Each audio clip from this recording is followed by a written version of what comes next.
Alrighty.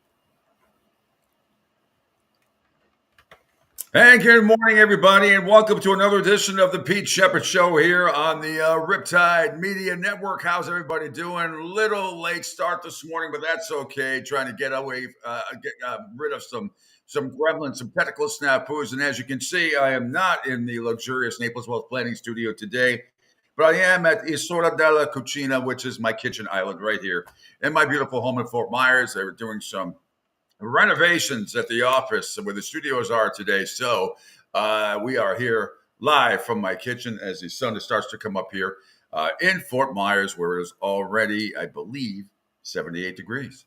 How are you this morning, everybody? Lots to get to today. It is the Pete Sheppard Show again till 10 a.m. right here on the Riptide Media Network. Lots of ways to listen to us on the Riptide Media Network video platform on Twitter X. Follow me at PShep326. My Facebook and Broad Street South Facebook pages, YouTube, Spotify, LinkedIn, Twitch, Rumble, and of course on Sports Radio 102.9. Executive producer, host extraordinaire, Angel Martinez is on hand as well. And we say good morning to him quickly so we can test everything out. Angel, good morning. How are you? I am great. I am absolutely great.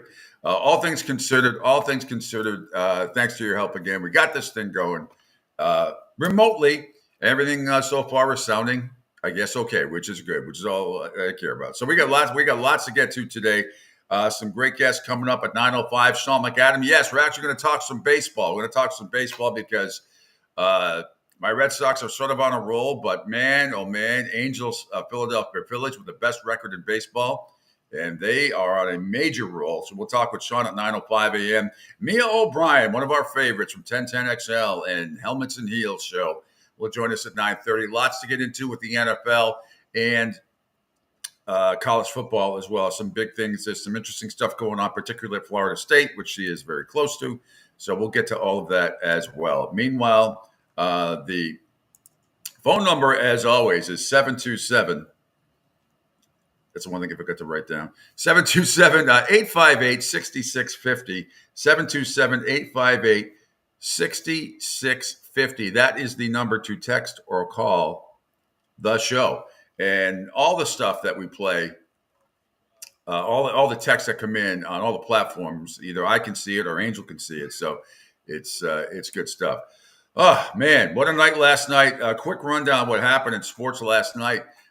Starting in the NBA, what a game! Dallas over Minnesota, 108-105. I'll get into more details of all of this stuff in just a second. Great night there. Of course, Indiana and at the Celtics night, the TD Garden, game two of the Eastern Conference Finals. And I'm telling you right now, lay the nine. Celtics going to blow them out tonight. That's going to be, and by blow, I don't mean by 20 or 30 like some of these other teams lose, but I think they're going to be, I think Indiana is going to be slightly competitive in the first half, and then the Celtics are going to take over because there is no way they're going to shoot the way they did 15 to 45 from three the last time, like I said. And I don't think Indiana can play much better than they have. Meanwhile, Major League in the Stanley Cup playoffs last night in the Eastern Conference Finals, the Florida Panthers really they do what they do. They beat the Rangers game 1, 3-0. Barkov was awesome. They did add an empty net goal. We'll get into all that. Matthew Tkachuk got it going for the Panthers in the first period. So we'll get into all of that as well. Give you all the highlights from there and preview tonight's in the West as well with Edmonton at Dallas. Major League Baseball yesterday, Toronto over the White Sox 9-2. Atlanta beat the Cubbies 9-2. Again, I'll have highlights from all these games a little bit later on. San Diego over Cincinnati 7-3. Cleveland doubled up the Mets 6-3. Miami blanked Milwaukee 1-0. Jazz Chisholm had a leadoff home run in the bottom of the first, and that's all that happened. And there's a couple times this year the Miami Marlins have won games in the first inning with a leadoff home run and nobody else scores. Minnesota over Washington 3-2. The Red Sox remain pretty hot. They beat Tampa Bay 8-5. The Yankees over Seattle 7-3. Kansas City beat Detroit 8-3. St. Louis over Baltimore 3-1. And then they played a doubleheader. St. Louis won 5-4 in the second game as well. Angels over Houston 2-1. Dodgers were blanked at home by Arizona. Christian Walker had a 2-run homer there. And the San Francisco Giants over Pittsburgh 9-5 in 10 innings. Philadelphia improves to 36-14. They've won 5 in a row. 17 of their last 20, off to the best MLB start after 50 games since, Angel, can you take a guess? 2001. Very good. Because you can see what I'm looking at. The Mariners, yes. No, I didn't even take a look. I'm actually trying to get a hold of either AJ or Robbie to let them know that obviously they left the radio on that side, so no one can hear the show on the app, because they did the last show last night and left the radio on, the station on wherever they are, and now none of the guys are able to hear it now. So we can't be heard on 102.9, Sports Radio 102.9. Is that what you're saying? Yeah, me, because I try to help everybody out to make sure they can get their live shows on, and what happens. Well, and you can't handle it. All right, but at least we're coming over the video platform right now. But yes, I know it's frustrating that we'll hopefully we'll get that corrected. But at least we're coming over the video platform streaming. I'm getting the thumbs up. Yep. So that's great. Okay. Well, we'll get there. Don't worry. Your Philadelphia Phillies won 11-4 last night. And by the way, Texas just they had a bunch of errors in that game and botched it up. But the Phillies are on fire. First best start, 36-14 since after 50 games since the Seattle Mariners in 2001. And then finally, Oakland beat Colorado. Colorado beat Oakland 4-3 in 12 innings yesterday. So there you have it. The phone number to text or call 727-858-6650, 727-858-6650. Got a lot of NFL news to talk to you about as well. And breaking news, Angel, breaking news. It's fake breaking news. But Antonio Brown is bankrupt. Bankrupt. Yep. Freaking nuts. It certainly is. So it's going to be weird. So I'm going to be, I might seem distracted in and out because usually I have two computers. One has our live stream to the left, and then I have my audio stuff to the right, and then I have my laptop in front of me. So actually, I'm using three screens. Today I'm using one. So if I seem a little bit distracted that I'm out looking at sound or looking at any breaking news off any of our social media stuff that I follow, it's not because I'm not paying attention to Angel or paying attention to you guys or whatever. But anyway, how's the light? The lighting's good, right? Everything seems pretty good. See. Hey, about that. Gas Pump Guy say, Pete, just to pivot for a moment, how about the Everblades and shutout last night? Yes. I meant to get that. I forgot to put that in the rundown too. The Florida Everblades, outstanding last night. Mark Senden, again, he had the empty net goal. The Blades win 4-0 against the Thunder at a raucous Hertz Arena last night. So they take a 2-1 lead in the Eastern Conference Finals there as they await the winner. They will, if they're fortunate enough to get through, which I think they will be, they will end up taking on either Kansas City or Toledo for the championship, for the Kelly Cup title again, going for back to back. So we'll get into all of that as well. Now I forget, Angel, if I play a highlight from my end, I can't do that. You have to play it. You have to play all the highlights today, but that's okay. That's fine. You're already off to a great start. And welcome everybody again on the video platform. If you're listening on Sports Radio 102.9, that'll be corrected hopefully sooner rather than later on the app. But the video platform is going very, very well. You can follow us on Twitter X at pshep326, my Facebook and Broad Street South Facebook pages, YouTube, Spotify, LinkedIn, Twitch, Rumble, and we'll get there. Don't worry, we will get there. All right, let's start last night, Angel, with, if we can. You're good to go, right? Yep. Let's start last night in the NBA. The Dallas Mavericks and the Minnesota Timberwolves, a series that I think is going to go 7. Kyrie Irving was hot late. Doncic was great. And Doncic was excellent at the end. And here's breaking news for you, Angel. Breaking news. Guess who played a little bit of defense last night? Look, the Pillsbury Doughboy himself, Luka Doncic, played actually some defense last night down the stretch. Wasn't that impressive? Sure was.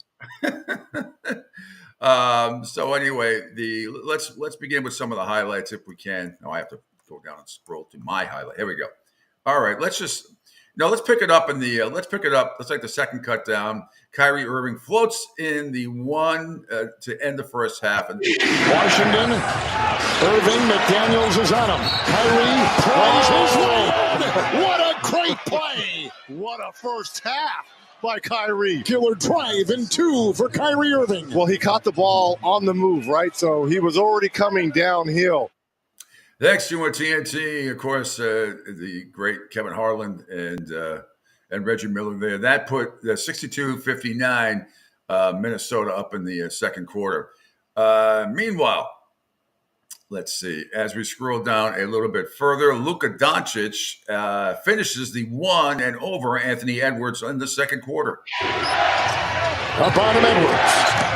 They'll ride each other into the paint. Count it. Foul. And then his backcourt mate just up and through Anthony Edwards here and a chance. And then if we keep scrolling all the way down, Angel, second to last cut, Rudy Gobert throws down the one-handed lob finish to make it 98-96 Dallas in the fourth quarter. He's gassed because he's having to chase Kyrie Irving, the guy he called out and wanted. He is absolutely tired right now. Towns, Gobert, down it goes. And it's been the bigs here in the fourth carrying Minnesota. Yeah, but it really wasn't enough because the Dallas Mavericks closed it out at the end. Doncic was outstanding. He had the strong finish for the Mavericks, swishing a few shots down the stretch and had a couple of fouls that he drew as well and played a little bit of defense. He finished with 33.6 rebounds and 8 assists, and the Mavericks win on the road 108-105 against the Minnesota Timberwolves. So after the game, let me see here. Let's go. Let's go the first cut with Jason Kidd, head coach of the Mavericks. Jason Kidd on Luka's lockdown defense in game one. Who would have thunk it? His lob pass breakup, if he can jump that high defensively, does that mean that he has lob dunks and is on the offense? Are you going to be calling him plays? It's the Luka shoes. It's got to be the Luka shoes. Those are special shoes. Like MJ has special shoes, Luka has special shoes for his vertical. I don't know what he did at the combine for his vertical, but I don't think he wants us to know. Well, he'll let it know. Brady did the 40-yard dash. That was known. So when you look at what Luka, but it's just, special players make special plays, and a lot of times it's not always on the offensive end. How the hell does Tom Brady's 40-yard dash at the combine come into play with this? Who thinks of that, Angel? I know. What the hell is that? How do you make that analogy? And then I didn't like going with it's the Lucas shoes, the special shoes. Goodness gracious. That's like saying, yeah, Pete in junior high had 4 points one day against Wickford Junior High basketball. Great. What does that have to do with anything? Goodness gracious. Meanwhile, scrolling down a little, on the first page, the last cut, Kyrie Irving on the game one win, a great testament to his team. All right, Kyrie, game ones have been a little bit of a kryptonite for this team. What was different, though, for you guys tonight? We came in very prepared, and we knew that they were coming off a grueling game 7, so we wanted to make sure that we pushed the pace. And game 1 is a fill-out game, so we knew they were going to come out with high intensity, and we just had to match it. And in the fourth quarter, I felt like we got timely stops, and we did the right things. We did the little things. You had 24 first-half points, Kyrie. What did Minnesota give you? What did you see from them that allowed you to be so aggressive so early? I saw the paint wide open once Rudy wasn't in the game, and then, a few times in transition, I felt like I could take advantage. So I was just trying to beat them up the court, get some easy ones before I dealt with Ant Edwards in the half court defensively. Oh, absolutely. And you've been in this situation in the playoffs, in the conference finals. How tough is it truly to win on the road, and how important is it to win a game 1 to set the tone in the series? Yeah, this is the toughest time of basketball right now. I mean, it's the best players in the world, only 4 teams left. So any little mistake that you make out here, the other team's going to capitalize. But it's a great test. It's a great testament to our hard work throughout the season and all the little things we've been doing for each other on and off the court. And last question, Kyrie, you said game ones are a little bit of a feel-out game. So what are you feeling out so far that you're going to take into game two? Well, this game's about to be a wash in about 48 minutes, or an hour or so. It doesn't matter. We know they're going to come in next game and give us their best shot again, and we just got to be able to match it and be able to continue to stick to our game plan. I will say this, Angel. Kyrie Irving sounds like a different person to me. Sure does. He doesn't sound like an a-hole. He hasn't been an a-hole, to be honest with you, all year long. He hasn't really mouthed off or said anything stupid. And here they are in the conference finals. And like I said, I know I know Celtics fans would like nothing better than for him to get to the finals and boo him off the floor. But, for me, I'm kind of over that nonsense. That doesn't do it for me anymore. I honestly would rather see Minnesota. I'm rooting for the Minnesota Timberwolves. I think they're still going to win the series in 7. But, as far as ripping another play, they've done it. It's been years now. It's been a few years since he's gone. I mean, how much – and I'm not saying he's not going to get booed again. Boo him, if you like. Get all over him. But he also thrives in that kind of stuff, too. Yeah. He also thrives in that kind of stuff. One more cut before we go to break. Second page, third one down. Luka Doncic talking with Scott Van Pelt on ESPN on Game 1 win over the T-Wolves and Kyrie. Hang on. Yep. Apparently, Windows decided in the middle of this telling me that processing. Oh shit! Yeah. Here it comes. Okay. All right. Where are we again? We are going second page down. Luka Doncic. Hang on. Luka Doncic talking with Scott Van Pelt on Game 1 win over T-Wolves and Kyrie. In that fourth quarter, it's haymakers. It's a rocky fight, back and forth. What do you think gave your team what was required to get out of this game with a victory? Which end of the floor was more important? Obviously defensively. But we just stay together. We always talk about staying together, keeping positive energy in the team. So the moment we go down 4, everybody stay together, and we just said, let's go get a win. Tim Legler was praising your defense, a couple of key stops, and your role in those. You're making what? Does that surprise you to hear that? Yeah. Surprises me. I think. Go ahead. You go. No, I'm just. I mean, you're sounds like us, Angel. Your intensity on the defensive end, because I would imagine, given how much energy you have to expend on offense, you almost have to pick your spots. But again, he was crediting your defense as being one of the main reasons you guys got the win. Thank you. But I don't think it's my defense. I think it's our team defense. Our team defense has been incredible so far. We've been playing very good defense with a lot of energy. So all the 5 guys on the floor, I mean, we just locked in. I would say it's a team defense. Kyrie was brilliant. He had 30. And how do you describe, Luka, what he and his experience with all of what the playoffs require? How much are you leaning into that as a team right now? A lot. I mean, 100%. Everybody, looks up to him. We know what kind of player he is, but off the court, he's just been amazing to us, just helping us out, talking to us, keeping us positive. So I'm really glad he's on our team. It's just one win, but it feels like, Luka, to win this game in that building and have it be the first game of the series, it feels like it's big. Is that the feeling that you and your guys have in your locker room? Yeah, I think it's a very big game, but we didn't do nothing yet. We got 3 more to go, especially here for us to win the first game. It's amazing, especially in this crowd against this team. It's very hard, so I think this is a very good win. All right, last quick question, and you got some time to rest before the next one. But if there's a picture of a gas tank, all right, and we got empty and we got full, where's your gas tank right now, my man? Right now it's a little bit on the lower side, but I'll try to recover, get a lot of ice, a lot of treatment, so be ready for the next game. All right, there it is. Luka Doncic with Scott Van Pelt last night, technically early this morning, really on ESPN. The problem, and Doncic is, I think Doncic is from Siberia. Honestly, isn't he? I think he is. I believe he is. Yeah. Yeah. He doesn't understand the word defense because he doesn't associate it with it. That's why I'm being, tongue in cheek. But that's why Scott had to rephrase the question 3 times. He has never heard his name and defense in the same sentence before, ever. No, he sees it as one side. Offense, defense, same.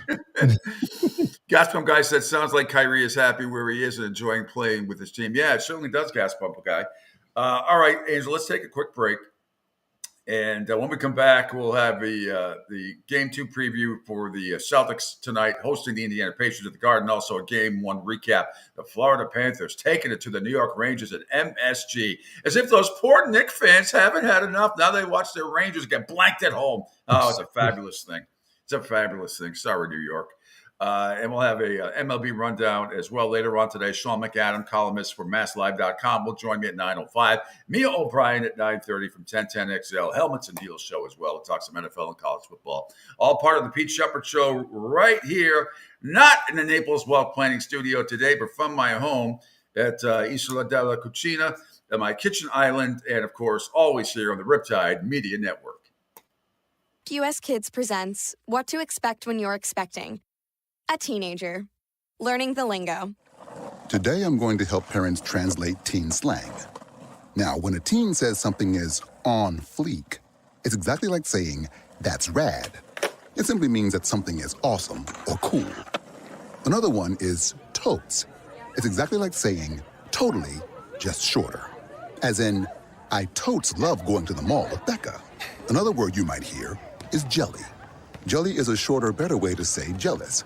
As in, Chloe, I am like so jelly of your unicorn phone case. You don't have to speak teen to be a perfect parent. Thousands of teens in foster care will think you're, rad just the same. To learn more, visit adoptuskids.org.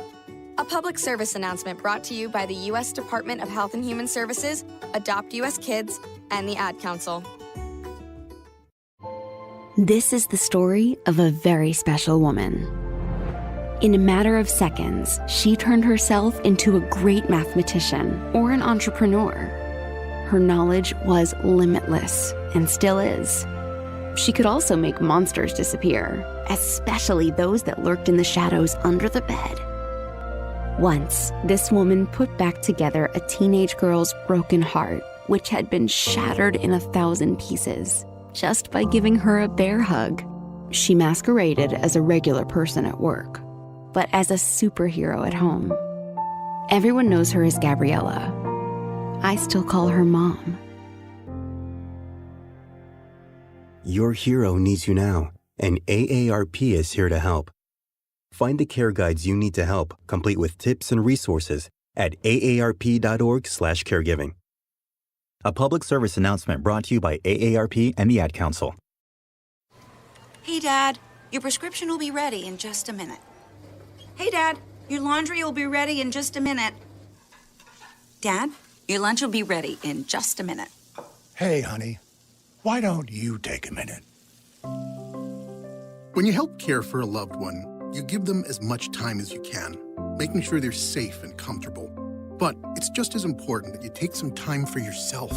At AARP, we can help with information and useful tips on how you can maintain a healthy life balance, care for your own physical and mental well-being, and manage the challenges of caring for a loved one. Because the better care you take of yourself, the better care you can provide for your loved one. Thanks, Dad. Thank you. You're there for them. We're here for you. Find free care guides to support you and your loved one at aarp.org/caregiving. That's aarp.org/caregiving. A public service announcement brought to you by AARP and the Ad Council.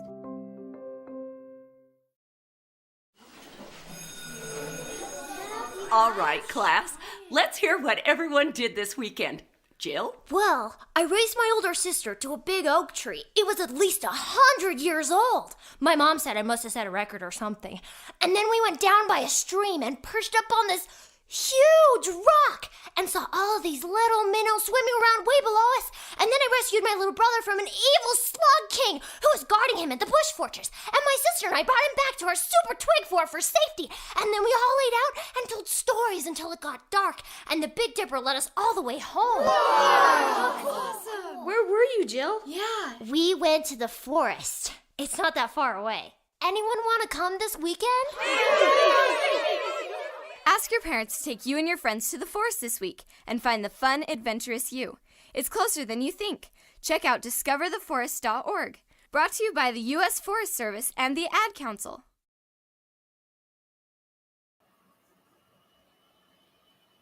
Welcome back. I thought you were going to play some sort of music or something. No, I forgot to cue it up. That's all right. I'm just finishing up Edmonton at Dallas tonight. In case you're wondering, that is at 8:30 p.m. on TNT after the Florida Panthers beat the Rangers last night in Game 1. All right, welcome back to the Pete Sheppard Show, everybody. I am Pete. He is Angel Martinez here as well, executive producer, host extraordinaire as well. And you have an announcement to make as well coming up starting Monday. Yes. I was wondering for a second, wait a minute, what announcement I have? Yes, you're correct. Martinez and Company is coming back 10 to 12, Monday through Friday, right here on the Riptide Media Sports Network, also on Sports Radio 102.9 FM, The Game. So it'll be me, and then I will have a round robin of co-hosts. So if you guys feel like you want to jump on the show for today and see what it's like to be behind the scenes and have fun, it's going to be an open invite to those who would like to come on and be a part of it. But yes, right after Pete, we're going to keep the party going. You got to keep the party going after Pete Sheppard. So Martinez and Company, 10 to 12, starting next week. There'll be the week after. There'll be a couple days off only because then it'll be time to get married. So it'll be the week that follows. I think it'll be Monday through Wednesday, I want to say. Mm-hmm. And then leading up to the weekend, of course, we have a lot of stuff going on for that day. And I can't wait because it's like the Super Bowl ring that I've been waiting for. Is other than the one from the Eagles, it's the big one that I've been waiting for all my life. Aw, look at you. That's great. Very romantic that you are.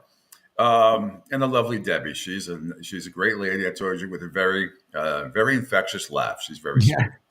It's the best. Excellent. We'll have to get together in person before that, or soon after that, anyway, as well. All right. Before we get to the Celtics and the Pacers preview of Game 2, the All NBA First Team voting happened last night, and here's your first team: Shai Gilgeous-Alexander.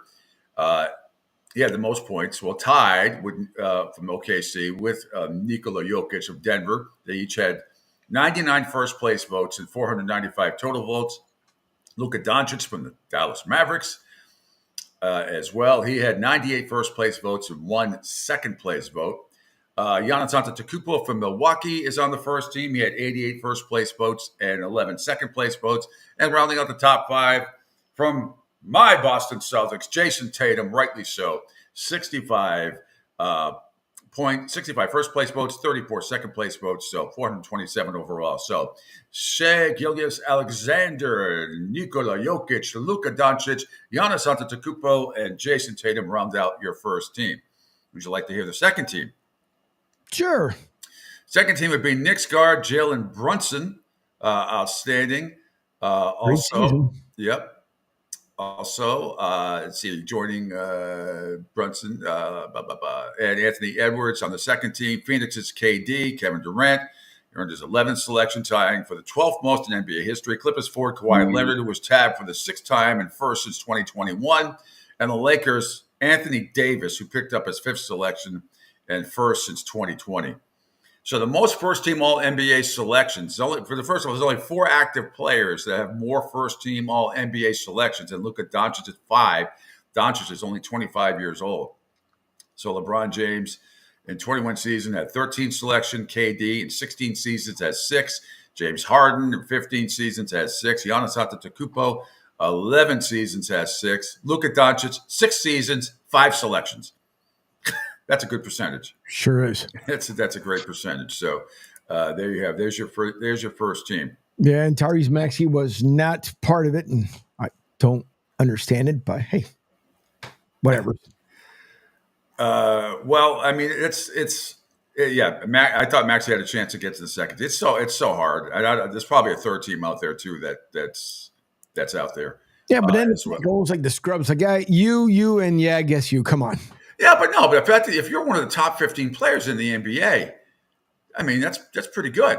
It is. Plus, you got. I mean, Brunson. Listen, we talked about the Knicks, and again, we had nothing against Knicks fans. So Knicks fans, I do. Don't get in a bunch.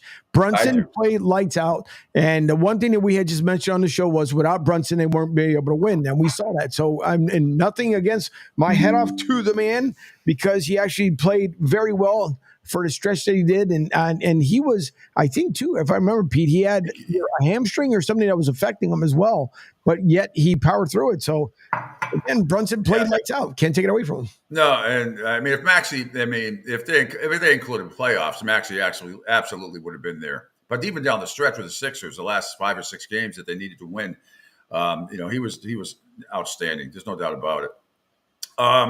Looking at the Celtics and the Pacers tonight, game 2, here's the thing. Let's look at some of the numbers, as we talked about from game 1. Pacers, thanks to the Celtics defense, a lot of it were 22 turnovers that led to a lot of points, but that led to 32 points. Now, that's the kind of thing that the Pacers have to clean up. And some of that stuff was unforced errors, as we say in tennis.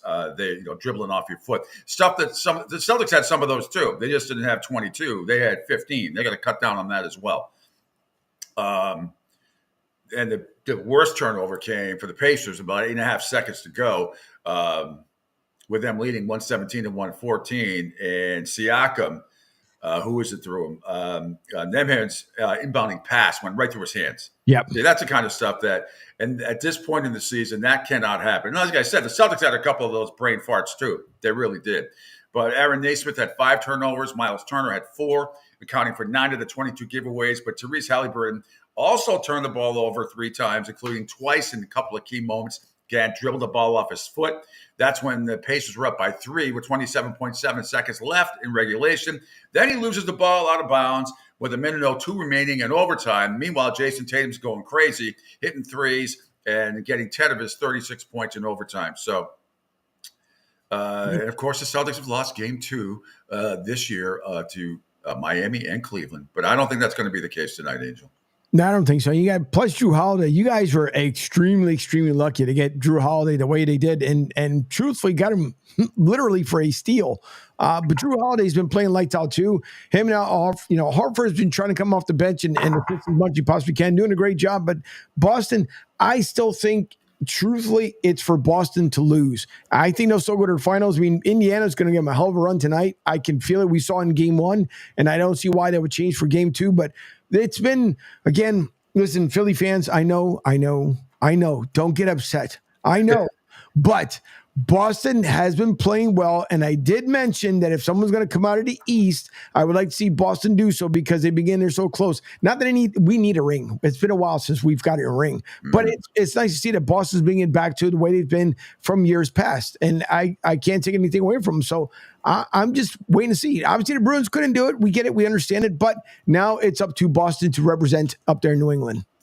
Yeah, no question. I mean, no question about that. Like I said, top to bottom, this is one of the best Celtics teams I've ever seen in my lifetime, and it is. And you brought up a great point about Drew Holiday. There is nobody better on both ends of the floor than him. I mean, he is just amazing. But I was listening to some of the national pundits yesterday on my way home on Greenberg's show, and it's just the same old crap. It's Celtics hatred. It's like they try to be objective, but they can't. Some of them can't do it. They just can't do it because they're all Knick fans in Bristol. Most of them are all Knick fans, and they just they can't speak objectively. And then you got people like Stephen A. Smith with that rah-rah fanboy crap, getting away with it and still getting ripped. And I know there's some people that have written some articles. What has become all of a sudden the national media? Greeny putting on the Jet shirt. I don't have a lot of problem with it because a lot of these New York teams, especially the last decade, to be honest with you, haven't done nothing. So I mean, they can. But the openly cheering on national networks, it's just. I think Dan Patrick summed it up the best the other day. Where's the impartiality? Where Where all of a sudden this because I mean for you and I, Angel and stuff. Yeah, I mean I root for my team, but I'm objective about it. If they suck, they suck. I've said it time and time again about certain my teams. I got no problem with this Celtics team. This Celtics team is damned if you do, damned if you don't. They're expected to win the whole thing, and if they don't, it's going to be not just a failure, Angel, but an epic failure. I mean, come on. If they get to the finals and lost in 7 and a whole bunch of games were close, I mean, it's an epic failure. Epic failure? I don't know about that. I don't think so. There's no way it could be epic failure. Unless your team was smoking themselves, truthfully, it cannot be an epic failure. Not the way Boston been playing, not your second year coach, bringing them back again to where they were last season. It isn't. So I don't know, where do they get this information from? Or is it because their team is not there, so now everyone else is an epic failure? Oh, yeah, that and the face of the league. Well, Anthony Edwards didn't play particularly well last night, went scoreless in the third quarter. So I don't know if the face of the league could be Anthony Edwards. I'm being facetious when I say that. Right. I really don't care. I said to Patrick Gilroy yesterday, I don't give a damn who the face of the league is. What difference does that make? Jason Tatum can't be the face of. Here's a quote from Greeny's show yesterday from Hembo. Says Jason Tatum could never be the face of the league because he hasn't led the Celtics at all. Well, he led the Celtics in the final 3 playoff games against Cleveland in every statistic, basically, and certainly what he did in Game 1. Scoring 10 points in overtime, hitting a big-time 3, playing pretty good defense as well as did the rest of the team. So I don't know what you have to do to be to some people's minds to be a leader. I don't get it, but it's and even I'm sure I talked to some friends up north locally. You heard Patrick Gilroy. I mean this.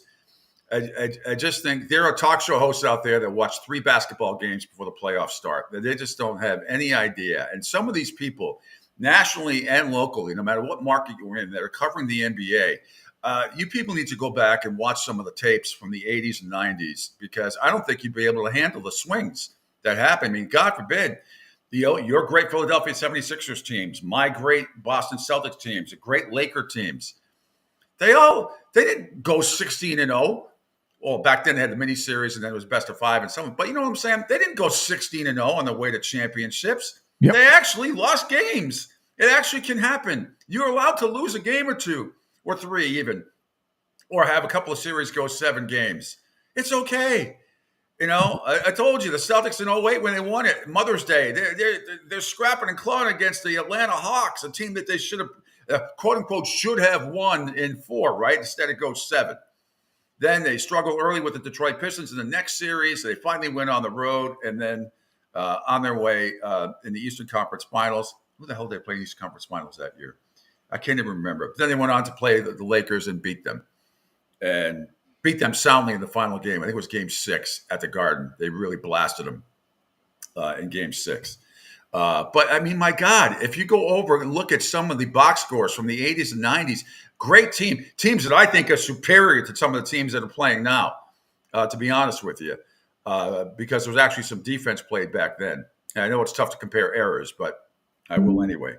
The fact that I just don't think people covering the NBA today, the younger people, don't understand the game of how it was played, and that great teams that won championships did not go 15, 16-0 on the way to the title. They lost games. And I just don't remember. I don't remember a lot of teams in professional sports where it's like an epic failure if you don't win. Now, I think you could put the Patriots in 07 in there. When you're 18-0 going into the Super Bowl and you don't win, the loss to the Giants, is that an epic failure? I guess that would have to qualify. It would have to. You're going undefeated, going up. Yeah, so that would qualify. But, I mean, you look at other championships in the 4 majors and everything else.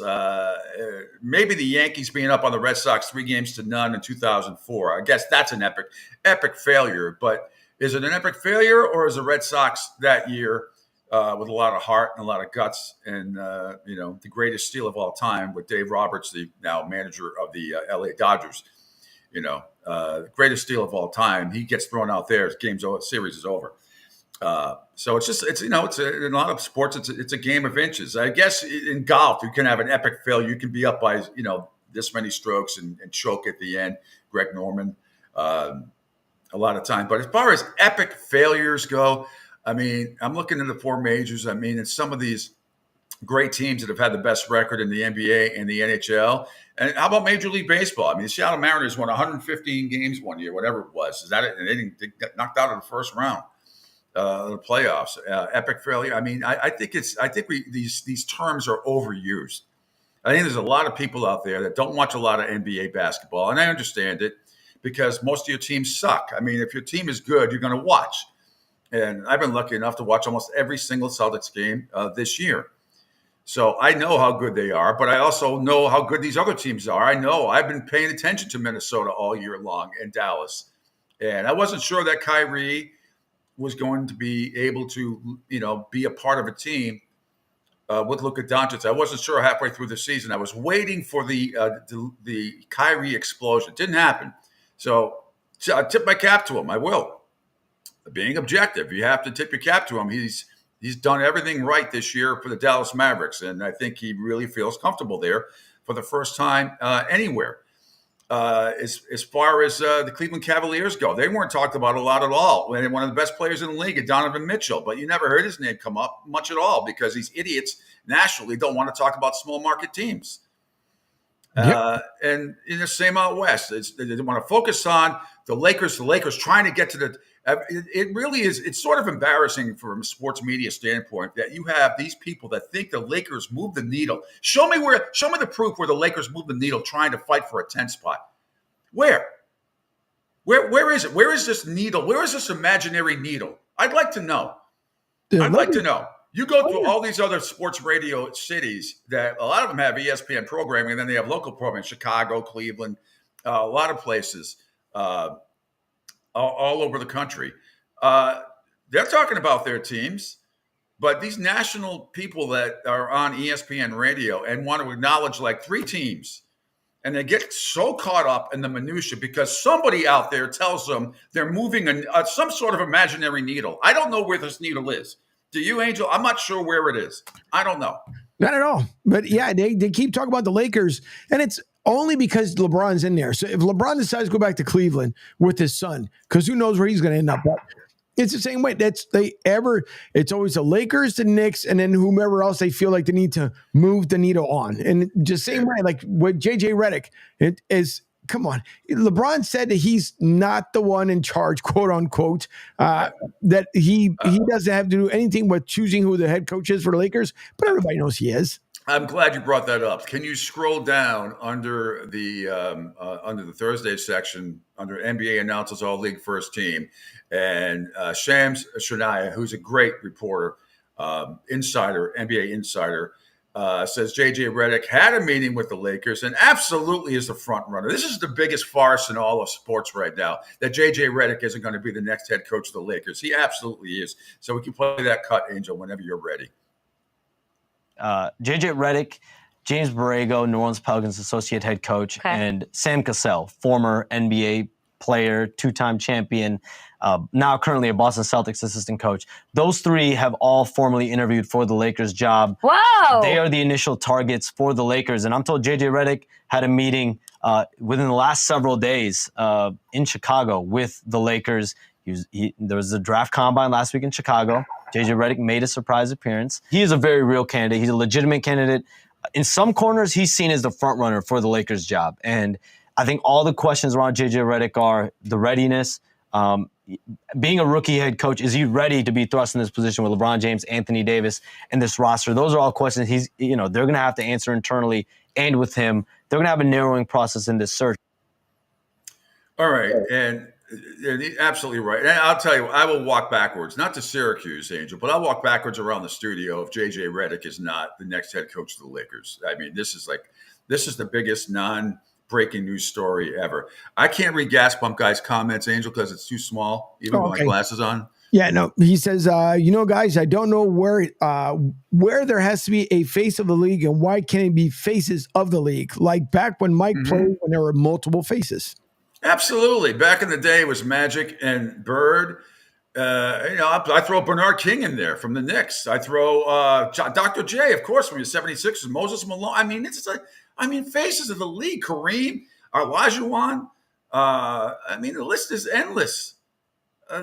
endless. Yeah, and I'm with you too, because there's no way that everybody, once JJ's name was thrown into anywhere in the LeBron stratosphere, that automatically becomes a thing. And the one comment they made in there, like that lineup they have with the Lakers, I'm sorry, that lineup isn't the best lineup in the NBA. I don't care who says what. You don't. LeBron, yes, for being 38 years old or however old he is, still playing at the capacity he is, but it also comes with injuries. And we all knew that obviously he wanted to hang around until Bronny came around. But it drives me bananas. I've never been a Lakers fan. Never. The history of it, whatever, horse crap when it comes out there to the freaking West Coast. And I understand Magic Johnson and the guys who played out, the Kareem Abdul-Jabbar, one of the greatest for sure. But this whole magical spectrum, every stinking year, Lakers. Come on, man. It's just enough. No one talks about the Clippers. And the only reason why they bring up Golden State is because they haven't won one as of late. Yeah, and the Clippers are building their new arena, which I find amusing that you can have multi-million-dollar arenas in a very short proximity to each other.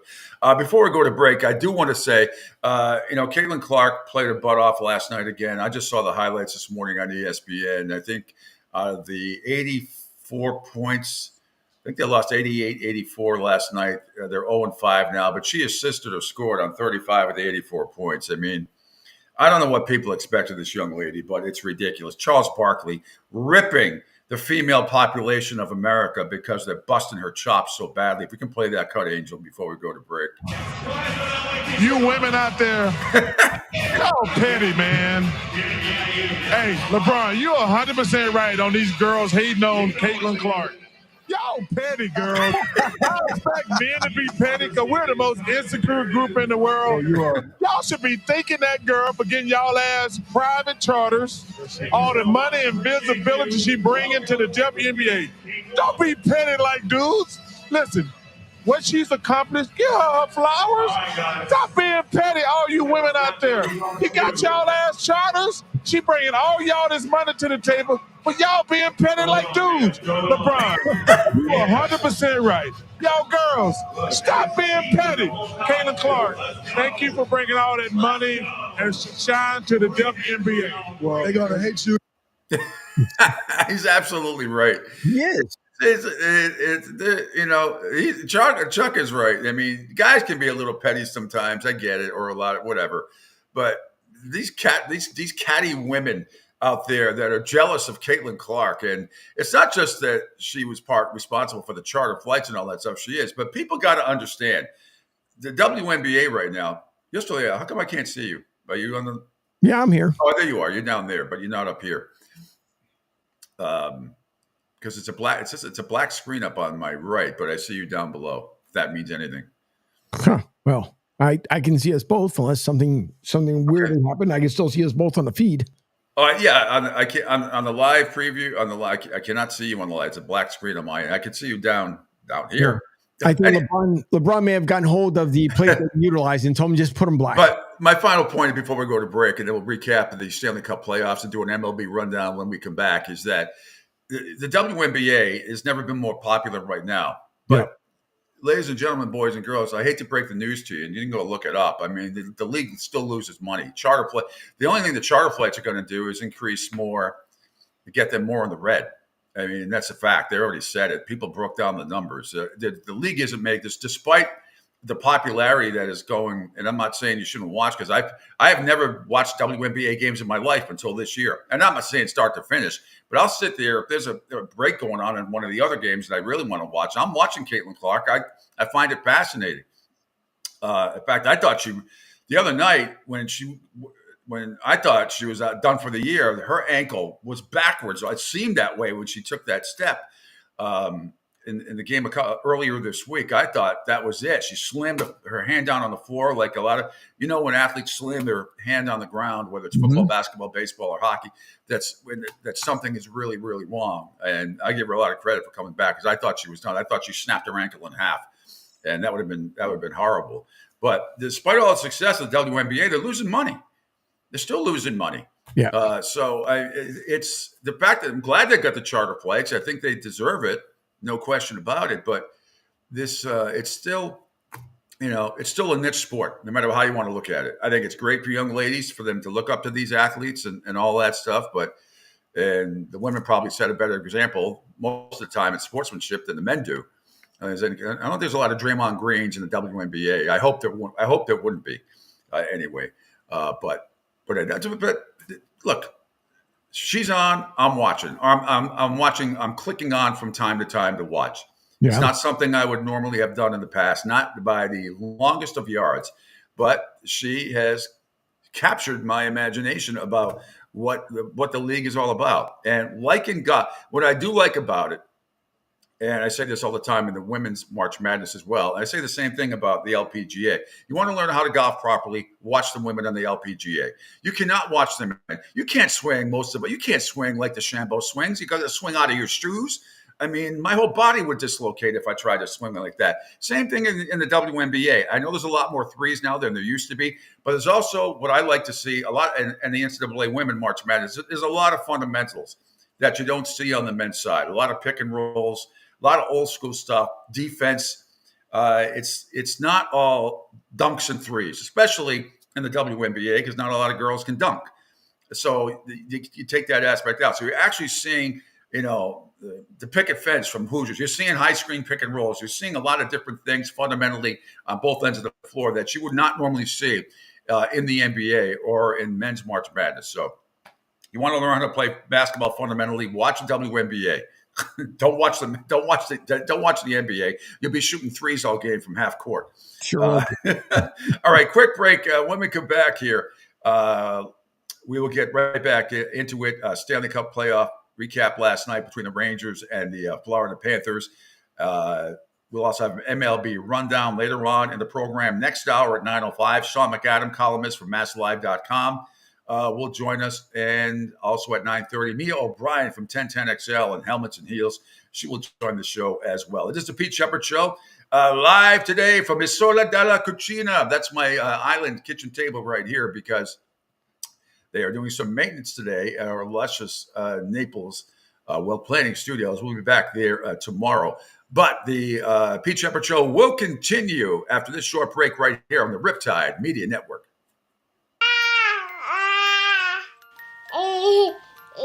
To some people, the sound of a baby babbling doesn't mean much. But that's not necessarily true.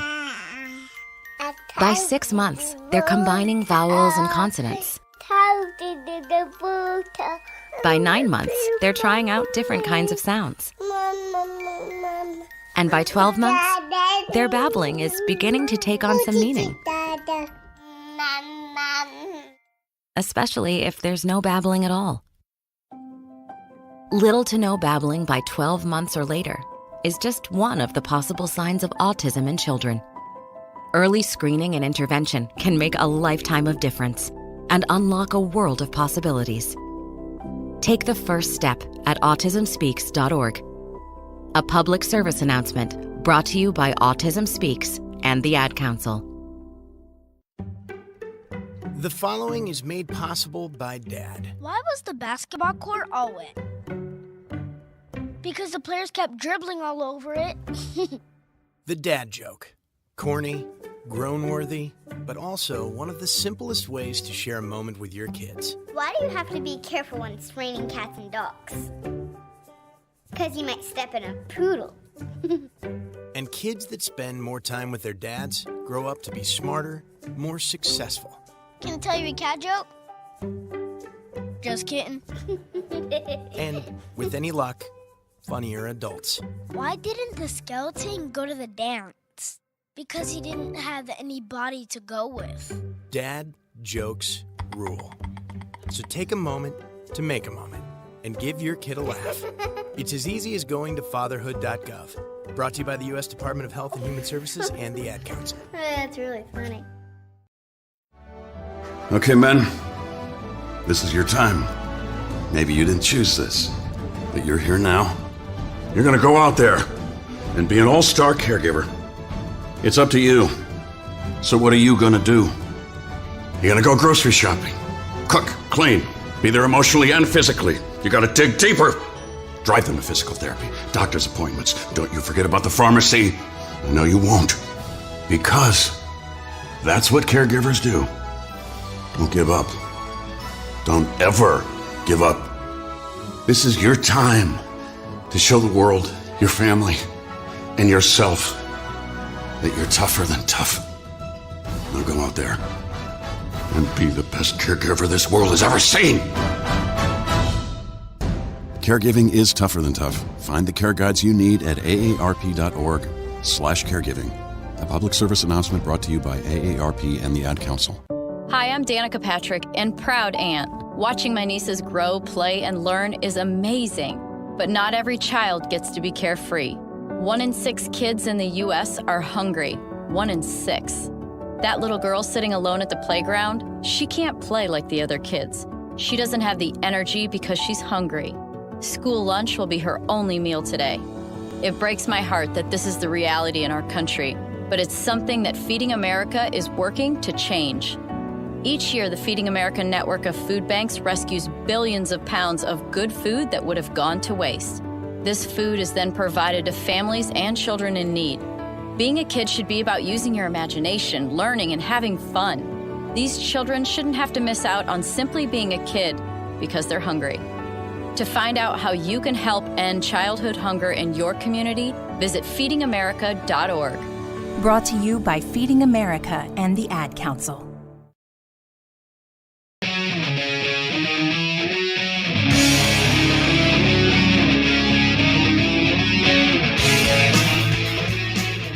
And welcome back to the Pete Sheppard Show. It is hour number 2 here on the Riptide Media Network, and we are not live at the Naples Well Planning Studio today. There's some renovations going on there, but we are live here from my home at Isola della Cucina, basically my kitchen island.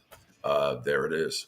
Angel Martinez is on hand as well. You can follow us on our awesome Riptide Media Network video platform on Twitter X. Follow me at pshep326. On my Facebook and Broad Street South Facebook pages, YouTube, Spotify, LinkedIn, Twitch, Brumble, and of course on Sports Radio 102.9. I know we were having a little bit of an issue with the app earlier, but hopefully that's corrected or will be soon. You can text or call the show 727-858-6650. Sean McCann from MassLive.com going to join me next hour at 9:05, talking some MLB, and then Mia O'Brien at 9:30. Her weekly visit from 1010XL, Helmets and Heels show as well. We got a lot to discuss with the NFL and some college football news as well. Well, Angel, not too bad, right, so far. I still cannot see you on I see you down below. Why are you not showing up in my on the side over here where it says live recording and then it says Broad Street South Pod and it's a black screen for me? I don't know. That's bizarre because I can see us both and I can still see us on the feed, which is a great thing. But I don't know. It must have don't know why it's like that. Do I dare refresh my thing? Will that knock me off? Do I dare refresh this? Well, I mean, if it knocks you off, it'll bring you right back. But you can give it a refresh. Right. Refreshing. Pete will be back here in a second as he refreshes. That's the fun part about being live is that you can refresh on the fly and bring things back, and we'll be just good. So hopefully the app will be up. Unfortunately, we have multiple shows here that we do on Sports Radio 102.9. There you are. Oh, there I am. See, that's a good thing. Yeah, just refreshing. That's it. That's all that mattered. It's all we had to do. All right. Let's see, Angel. Let's scroll down. Let's do some Stanley Cup Game 1 Eastern Conference Final highlights. If we might, Florida blanks the Rangers 3-0. And if you scroll down to cut number 4, Matthew Tkachuk got it going in the first period for the Florida Panthers. Lifted his head, thinking about his options. Forsling. And they score! Matthew Tkachuk with the first goal of the series. And Florida leads 1-0. Panthers talked about is they don't want their defense leading the rush. They want them joining the rush. And Gustav Forsling, who scored the series clinching goal, is going to take this pass from Verhaeghe and lay it off to Tkachuk. I don't think Shesterkin gets a good look. No, I didn't. Thanks to Sean McDonough with the call there and Monsieur Ferraro on the on ESPN last. You hear a pin drop there, Angel. A pin drop at MSG. Yeah. Those fans can't take it. They can't take it after after the Knicks losing Game 7, getting blown out at home by the Indiana Pacers. Now you lose this game.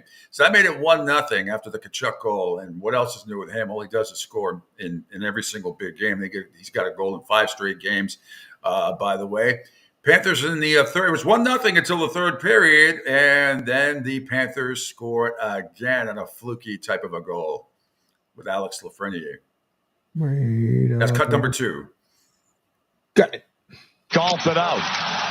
It is skated up and into the zone by Verhaeghe. Shesterkin played it to the wall, but to Verhaeghe, and it's tipped in by the Rangers' Lafreniere. 2-0 Florida on an own goal. Lafreniere tipped it in past Shesterkin. And it started with kind of the shaky play by Shesterkin. Sent the puck to Strahd here on the boards. Verhaeghe read the clear. Oh, wow. And Shesterkin flips this off the boards. Verhaeghe wants to go across to Kachuk. But as the puck goes to the net, Lafreniere's defensive attempt ends up deflecting this perfectly through the feet of Shesterkin in the. That was one of the crappiest goals you've seen all year, and it happened in New York at MSG. So that made it 2-0, and then down the stretch in the third period, the empty netter to clinch it. Angel, cut number 3. Zibanejad banked it in deep, under a minute and a half to go. Kachuk played it ahead for Bennett. The net is empty. Sam Bennett makes it 3-0 Florida. And the Panthers are going to take Game 1 of this Eastern Conference Final. Like starting a series on the road, they feel less pressure. You can just get to your game and check away. And the Panthers played Yeah, there you have it. Thanks again to the call from ESPN right there. Meanwhile, post-game, let's keep it right here. Let's see at the top, Alexander Barkov talked about the Panthers' Game 1 win. This from NHL in Trend. Sasha, as captain of this team, what are you most proud of, that victory tonight? I think our effort defensively, especially, we know they're a really powerful offensive team. So I think we did a pretty good job defensively. There's a lot of things we can get better at, I think, but defensively and penalty kill was good. Talk about the details defensively you guys did, whether it was block shots, coming back hard, and your D crew in general. I thought they moved the puck up beautifully. Yeah, I agree on that. Like I said, our defensive game was really good today, and obviously that's our strength, and we want to keep it that way and just keep going. All right, yeah, and last night, Bobrovsky with a shutout last night had 23 saves, only 5 shots on net in the first period by the Rangers. Kind of Bruins-esque that they did a couple of those periods in the last series with Florida as well. So it's not just the Florida Panthers play a smothering type of hockey. Sam Bennett, our old friend, he had a goal last night and finished with a plus-minus of +1. For the Rangers, just not a lot. Couldn't get a lot going. This is how Florida plays. They are a tough group here. They really are. Meanwhile, continuing with the postgame comments, if we could scroll down to Peter Laviolette postgame on pressing in the third period. This is from the New York Rangers webpage. Second to last cut. Yep. I'm trying to get there. There it is. No, I actually thought that the game when it was in the third period was probably our best period. I thought we were slow out of the gate in the first. Second period was tight. I mean, it was 3 chances each. It just wasn't a lot going on. The third period, I thought we picked it up a little bit. We were able to generate some offense, get into the offensive zone, and get some looks. So I don't know if it was from pressing. I mean, it was 1-0 game the whole time, and then we had the kind of the fluke goal there to make it 2-0. And so I don't think we gave up a lot because we were pressing. I just think that we slowly got better as the game went on, but I still think there's gears to go.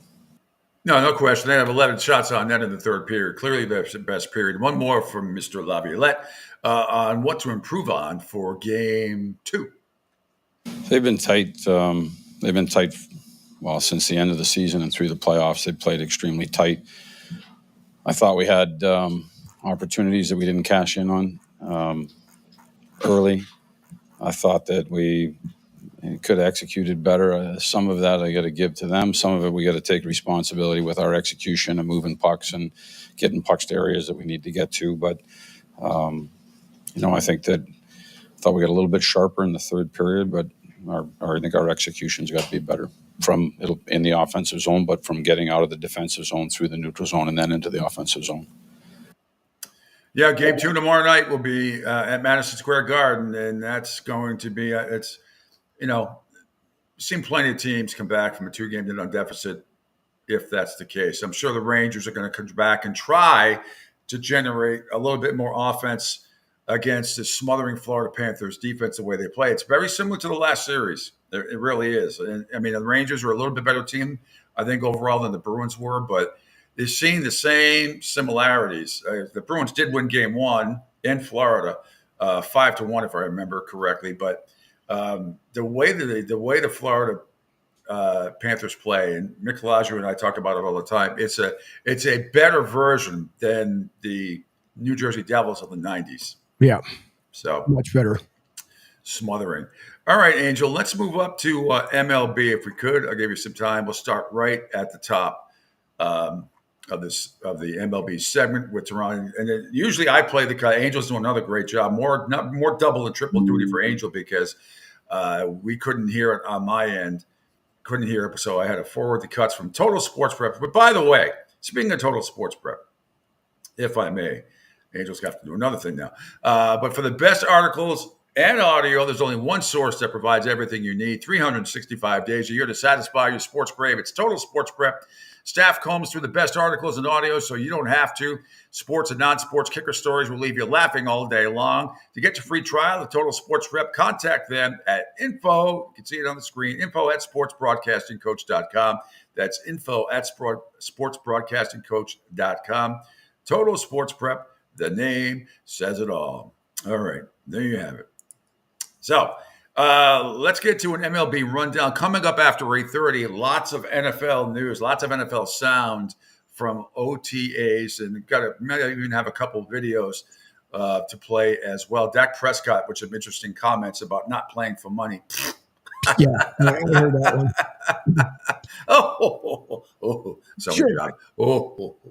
That's my job. All right.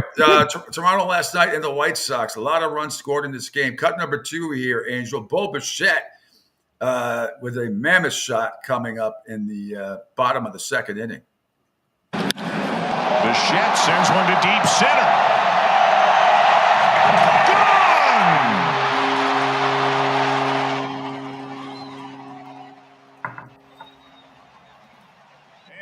Their biggest inning of the season, and it all happened with 2 outs. A 2-run homer makes it 7-0 Blue Jays. Thanks to Sportsnet for the call there. Yeah, that's all. That was the second inning. It was 7-0. Earlier, Dalton Varsho had a 2 RBI triple, then and Tommy Pham added a solo shot. But 9-2, Toronto easily. The next one, Atlanta and the Cubs. A lot of runs scored in this one as well. Adam Duvall, first cut, Angel, got it going to the top of the third for Atlanta.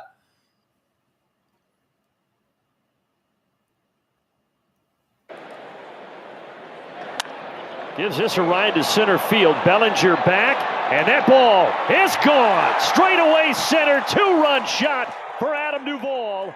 And Atlanta grabs a 2-0 lead here in the third. We talked about the home run issues here lately for Justin Steele. This is the 6th on the season, and all 6 in the last 3 games. There is that fastball, top of the zone, 92 miles an hour.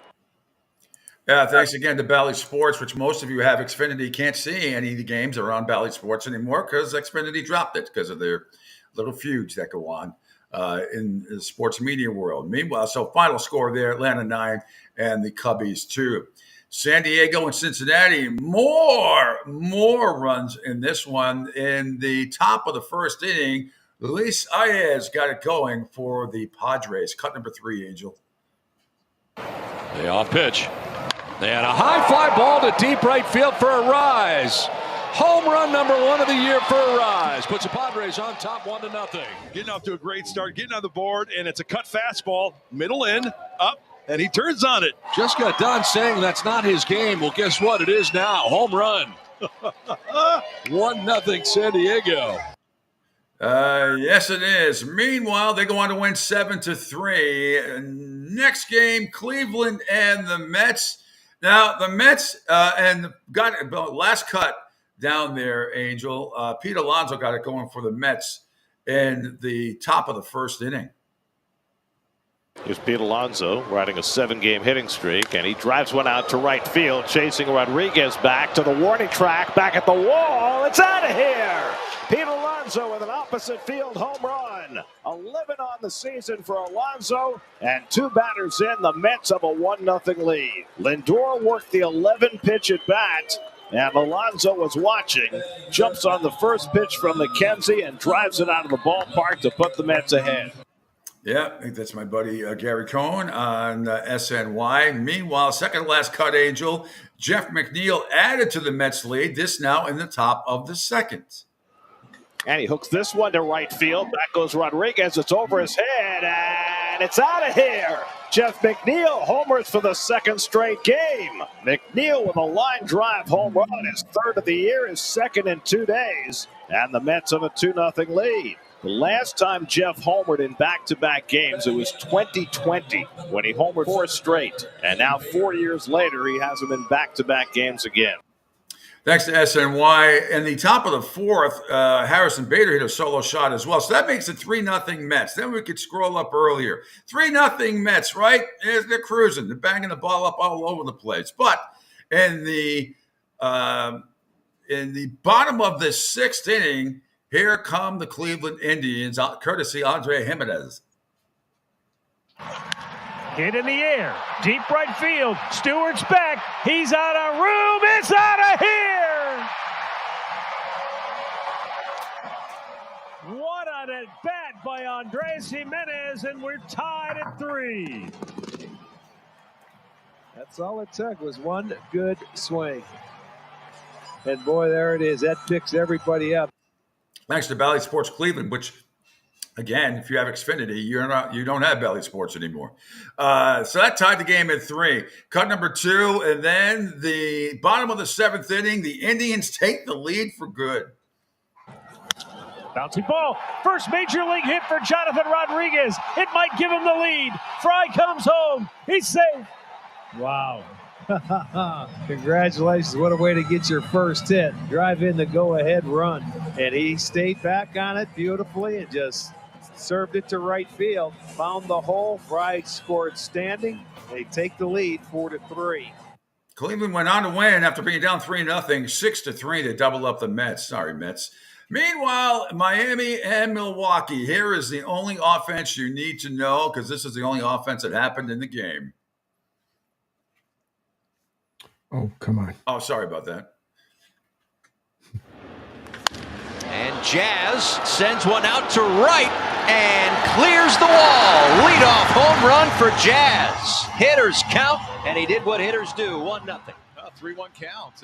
Jazz took advantage of it. Peralta was unable to command that fastball and just jumped all over the 3-1 for 7 on the year for Jazz.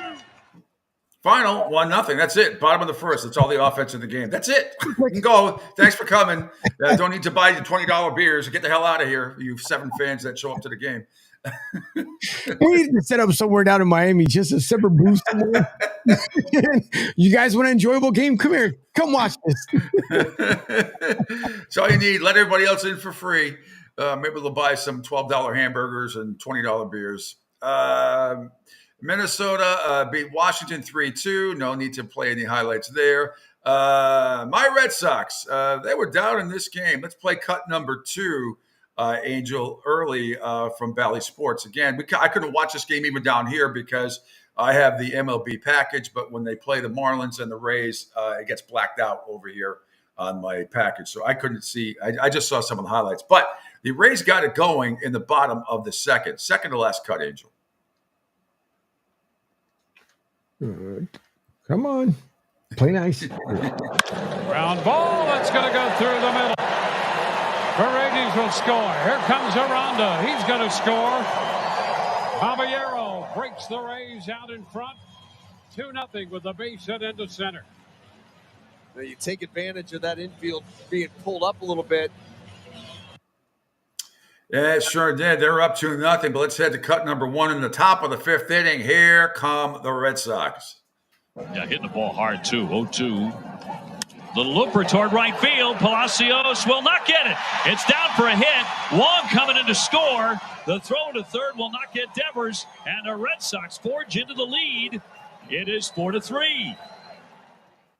This thanks to Dave O'Brien on Nesson, and then later on, cut number 2, top of the 6th, the Red Sox start to pour it on. Lineup, though. See what he gets on 3-1. He gets a pitch to drive. Sock deep out there to right center field. Sailing. It's gone. Home run, Wilyer Abreu. There it is. Thanks to Dave O'Brien again on Nesson. The Red Sox have won 4 in a row. They're 26-24 now. In third place, they're ahead of the Rays in the American League East, with the Orioles still 3 games back behind the Yankees. And speaking of the Yankees, they had a matchup with the Seattle Mariners yesterday. Cut number 1, Angel, Aaron Judge. I'm not going to say all rise because I think that's corny. But I guess I said it anyway. But here's Aaron Judge. A big bang in the bottom of the 1st inning. Judge hitless last night, had his 8-game streak snap, but he skies one deep to right field. Haniger back, track, wall, see ya. A 2-run home run for Judge. Yankees lead 2-0. I see now the game plan looks like they're going after him. First pitch, if he gets their pitch, he's going to drive it. And that's what Judge does best. When he's going opposite field, he's one of the hottest hitters in baseball. Thanks to the Yes Network there, Michael K. Cut number 2, Alex Verdugo. Why can't we get players like that? He adds to the fun. High fly ball, deep right field. Haniger back, turning, looking, see ya. Into the bleachers. A 2-run blast. And the Yankees lead 7-3. He's put some really good swings on today. Saved his best for that. 6th home run for Verdugo. Now has 26 ribbies. Likes hitting in that cleanup spot.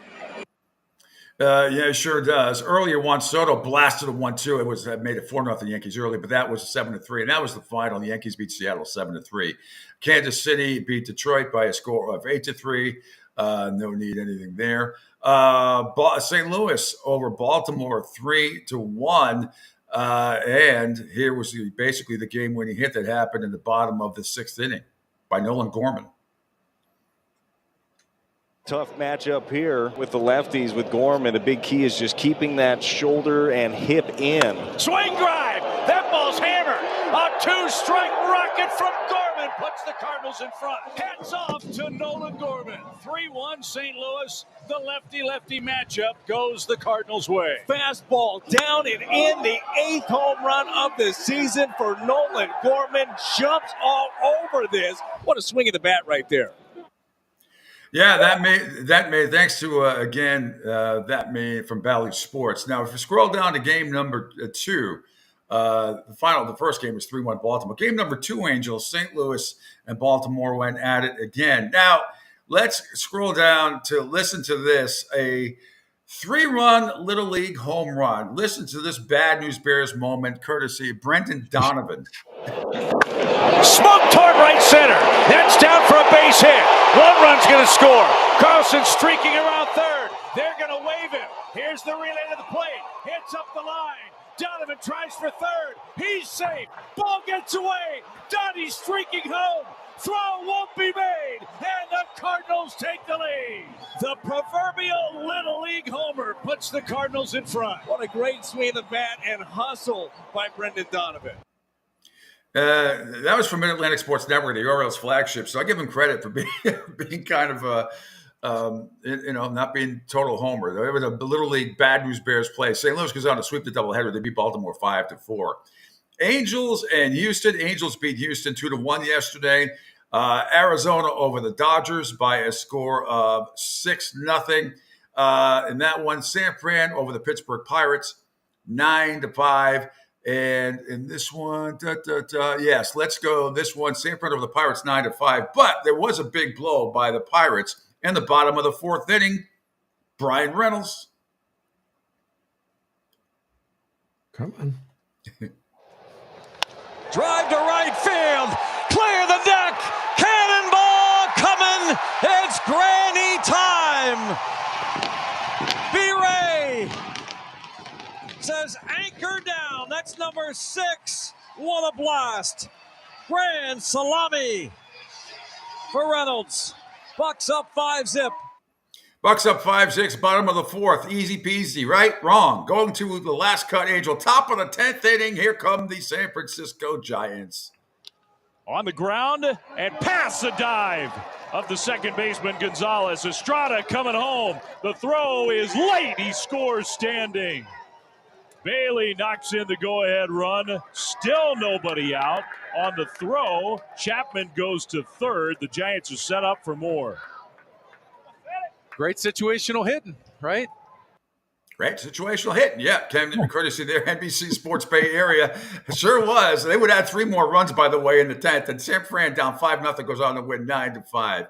And then let's see. Let's get a couple more highlights in. Your Angels, Philadelphia Phillies, red hot. They clobbered Texas 11-4. And here are some of the highlights there. Let's start right. Let's see. Let's go. We don't need the Texas highlights. Texas was up 2-0 after Leody Taveras had a solo shot, put him up 2-0 in the top of the second.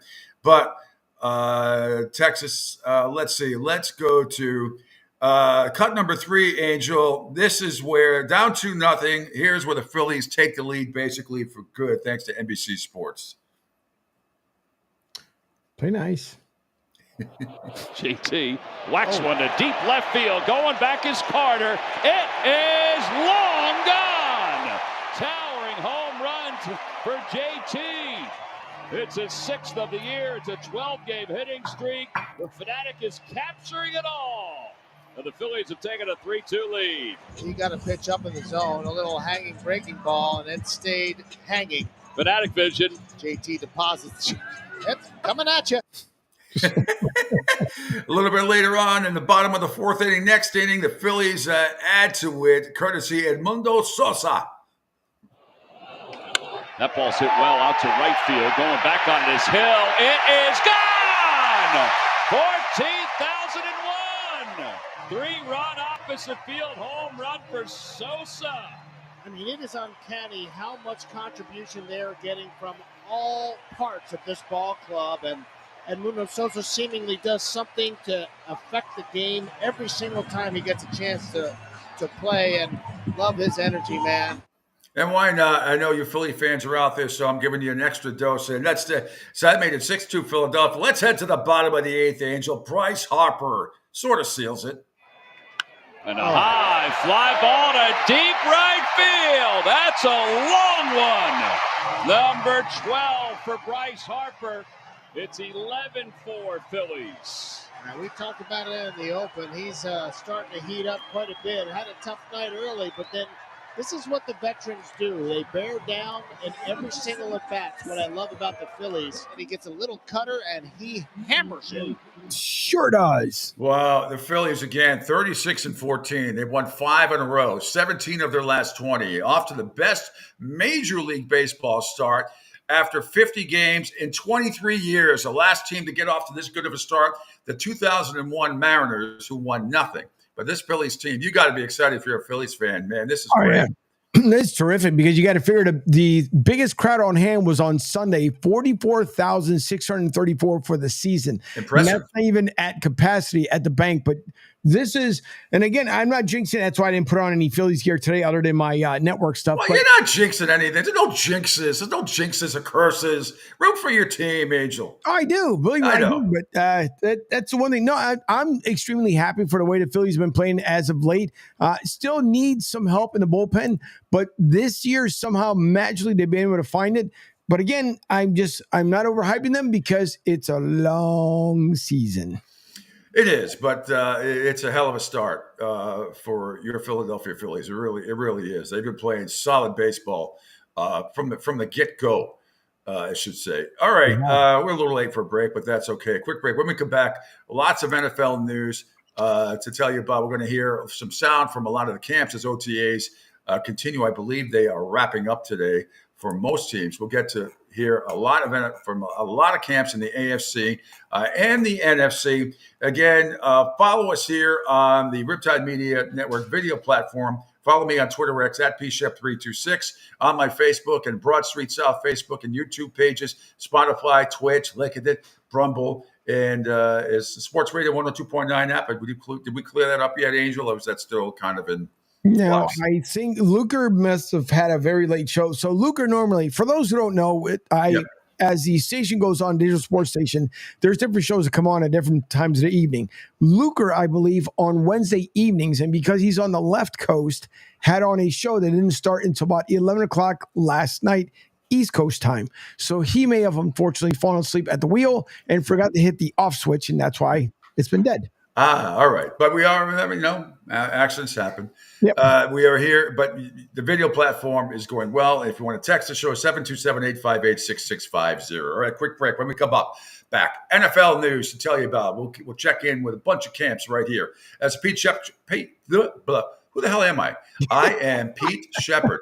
This is the Pete Sheppard Show right here on the Riptide Media Network. Right now, our country feels divided, but there's a place where people are coming together. I gotta tell you, I was nervous to talk to someone so different than me. Me too, but I'm glad we are. Love Has No Labels and One Small Step are helping people with different political views, beliefs, and life experiences come together through conversation, and it feels good. Wow, your story is so... Interesting? Yeah. When people actually sit down, talk, and listen to one another, they can break down boundaries and connect as human beings. At lovehasnolabels.com/onesmallstep, you can listen to amazing, life-changing conversations and find simple tools to start a conversation of your own. I know one thing. This conversation gives me hope. It gives me a lot of hope, too. Take a step toward bringing our country and your community together by having the courage to start a conversation at lovehasnolabels.com/onesmallstep. A message from StoryCorps, Love Has No Labels, and the Ad Council.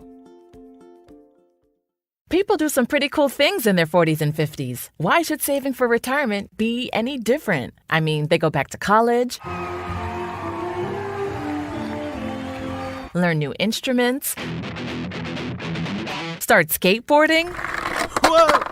Okay, maybe that one's not for everybody, but saving for retirement is. With aceyourretirement.org, you can get on track with your retirement savings no matter your age. Just have a 3-minute chat with Avo, the friendly digital retirement coach from AARP. You'll get personalized recommendations based on your input that are easy to understand and work with your lifestyle. It's quick, easy, and free.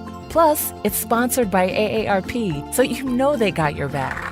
Woohoo! Gnarly move, Dad. Thanks, sweetie. So wherever you are in your retirement savings journey, head to aceyourretirement.org and start chatting with Avo today. That's aceyourretirement.org. A message from AARP and the Ad Council. Adopt US Kids presents What to Expect When You're Expecting. A teenager. Learning the lingo. Today I'm going to help parents translate teen slang. Now, when a teen says something is on fleek, it's exactly like saying, that's rad. It simply means that something is awesome or cool. Another one is totes. It's exactly like saying, totally, just shorter. As in, I totes love going to the mall with Becca. Another word you might hear is jelly. Jelly is a shorter, better way to say jealous.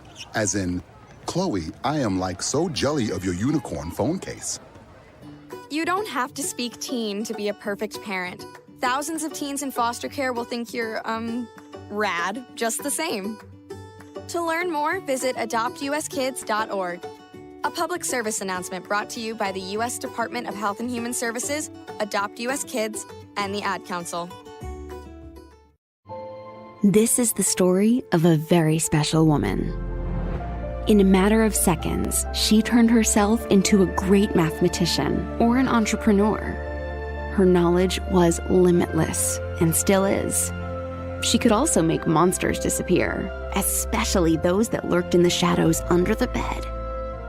Once, this woman put back together a teenage girl's broken heart, which had been shattered in 1,000 pieces, just by giving her a bear hug. She masqueraded as a regular person at work, but as a superhero at home. Everyone knows her as Gabriella. I still call her Mom. Your hero needs you now, and AARP is here to help. Find the care guides you need to help, complete with tips and resources at aarp.org/caregiving. A public service announcement brought to you by AARP and the Ad Council.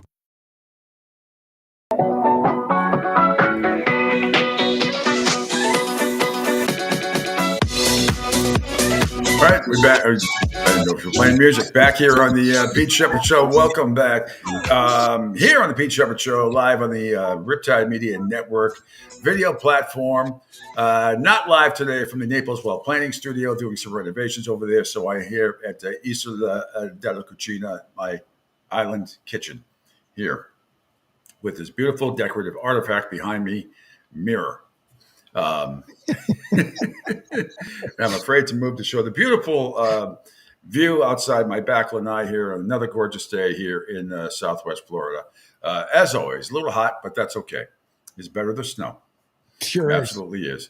All right, Angel Martinez is on hand coming up next hour. It's Sean McAdam going to join me at 9:05, columnist from MassLive.com. We'll talk all things MLB, Red Sox, Phillies, everything else. Sean is a great one of the best writers in the country in Major League Baseball, and known for covering the Red Sox, but he is just as well in tune with everybody in MLB. And I got to tell you, you could do a hell of a lot worse for a hockey writer. He loves the NHL. He covers the NHL, I believe, from MassLive.com as well. Sean is as in tune with the NHL as he is with MLB baseball. Very impressive guy. Mia O'Brien will join me from 1010XL as well at 9:30 a.m.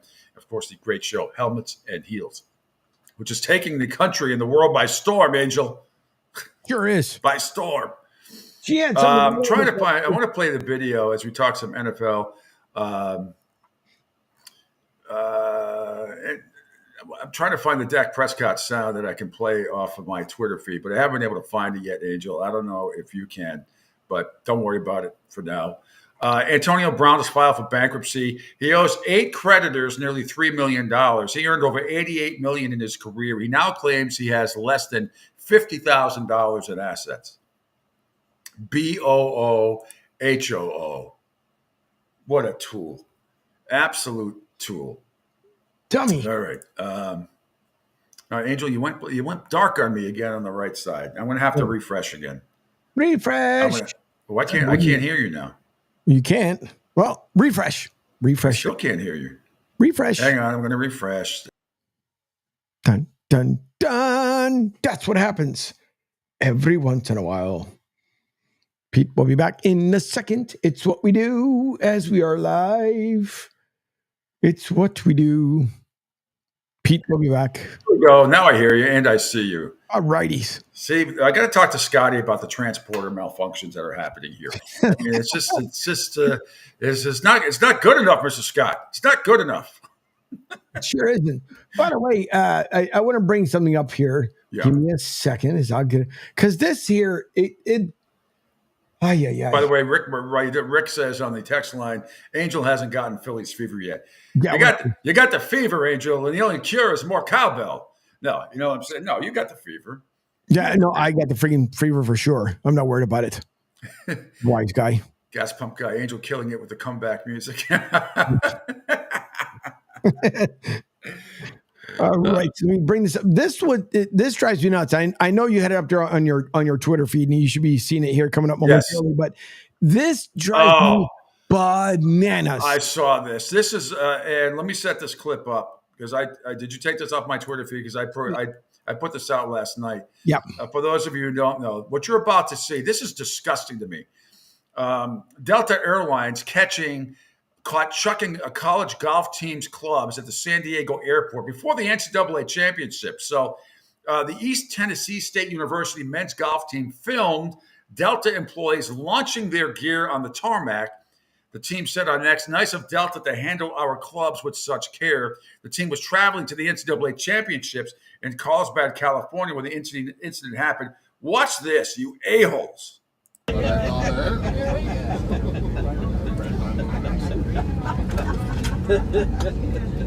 Look at this.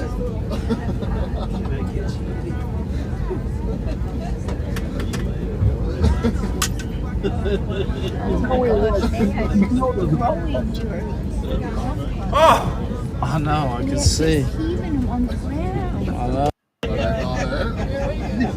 It's incredible. Just incredible. And to think this day and age, these numbnuts don't think they're being filmed is crazy. Rick says, yeah, contract workers. Yeah, I mean, that's an abomination. I hope they're all fired. They should be. Well, there was one that came around. I'll have to find it some other time, but there's another one where it came around where they were crunching on purpose the bags. Yeah. There was one airport where apparently when it comes through, it's like, if anybody ever seen a mail sorter, it flies through real quick and pretty much puts it in a slot. This particular airport had it where it was like literally a metal punching arm. And as it would punch the bags to the side, it'd punch one and the entire contents of the bag and then blowing open. And I don't get it. And then people wonder, you pay so much money my God, yeah. on those extra baggage fees nonsense. And then this is how it gets treated. What a joke. And that's why so many people, if you can, carry on, because these numbnuts, bozos, they don't care. They do not care. And I don't know if they can't get people to work at these places or what anymore, but crazy. Rick says I could write a book. How contrary. I don't doubt bet it. For Southwest, I bet he could. Angel, can you punch up, because I can't, you can play it from there though. Can you punch up on ESPN's webpage under the NFL about Dak Prescott on contract talks, not playing for money? We can play the video from your end. I want to make sure everybody hears this before I get into some other stuff. It's on ESPN. ESPN.com. ESPN's regular page, and then just scroll down to Dak Prescott saying yesterday that, because I can't find it on Twitter yet. I'm sure it's out there, but if you could let me know when you're ready and punch that. By the way, Aaron Rodgers is driving me freaking once again bananas with his stupidity. Well, Aaron Rodgers, we talked about Aaron Rodgers yesterday. He played those cuts yesterday, but I want you to hear from Dak Prescott yesterday about not playing for money. Now, remember the last time he renegotiated his contract with Dallas, it took a millennium to get done. But it's not all about the money, right? Wrong. We'll see what happens. As they say. Wow, it must be freaking buried by now. Holy crap. No, it's not buried. It's the second. It's on ESPN.com. It's the look under NFL. Yep. And it's the second story down. I don't play for money. Let's see. Top headlines. Here we go. Yes, ready. Where's that stinking video? Don't let me down. You might have to. It might be a commercial first, so you might have to. Yeah. Hold on. I'm not giving these clowns any more free money. Yeah. So anyway, we'll get to it in 1 second. I will fill. Sean McCann coming up from columnist MassLive.com at 9:05. Me, O'Brien at 9:30, and the rest we're going to play some NFL highlights for you as much as we can over the next few minutes here before we talk some baseball with Sean, and then more football, NFL, and college football with Mia at the bottom of the hour. But I wanted you to see this. So I think we're ready. I see it at the bottom. Okay, here we go. Here's Dak Prescott. Just crank this up. About business. Business is business. I'll leave it where it gets handled. Right now, it's about being my best for this team. Right now, in this moment, OTA is helping these guys out, and just focused on that. And I know my business will take care of itself, and so. Been in it before, experienced, and just controlling what I can right now. Why have you been able to be so patient when it comes to the business? I don't play for money. Never have, never cared for it, to be honest with you. Would give it up just to play this game. So so I allow that to the business people to say what it's worth, what they're supposed to give a quarterback of my play. A person of my play, leader of my play, I guess you can say. And for me, it's about, as I said, control. I can control and handle that part, and the rest will take care of itself. What? At Ed Morse, we don't just sell vehicles. Yes. You buying any of that stuff to say you don't care about money? I mean, come on, man. It took you 2 years to negotiate your last contract. So, and I get it. I mean, he's got the highest QBR. I don't like QBR. I like quarterback ratings. But the QBR, or I like the quarterback, the other one that's in the hundreds when if you're above 85, you're good. But this one, he has a QBR of 72 last year. It's one of the best in the league. So There's no question about it. All right. Meanwhile, Angel. Hang on, you got gas pump guy saying, Pete, why do people always like to make a story about players not showing up to voluntary OTAs, especially when they are trying to negotiate a contract? We don't know what's happening behind the scenes. No, we don't know what's happening behind the scenes. No, absolutely. So, yeah, it's a good point. And we're going to get to some of that. And players don't like OTAs. There are a lot of injuries that happen to OTAs that shouldn't happen. Let me scroll down, Angel, if I may. Under AFC teams, it's the second to last cut. Let's hear from one of our favorites, Mike McDaniel, confirming that Tua Tagovailoa has been in and out of OTAs. This is from the Miami Dolphins webpage. Let me go back because I'm at the NHL. Oh, sorry. It's got to scroll. It's up. It's up at the top of the video. Total Sports Prep stuff. AFC teams, second to last cut. Second to last cut. Yep, Mike McDaniel. Yep. On Tua. The good news about all is it's very black and white. He has been here for off-season activities. He has not been here for off-season activities. He has been both. And, I think, important in the player-coach relationship is communication.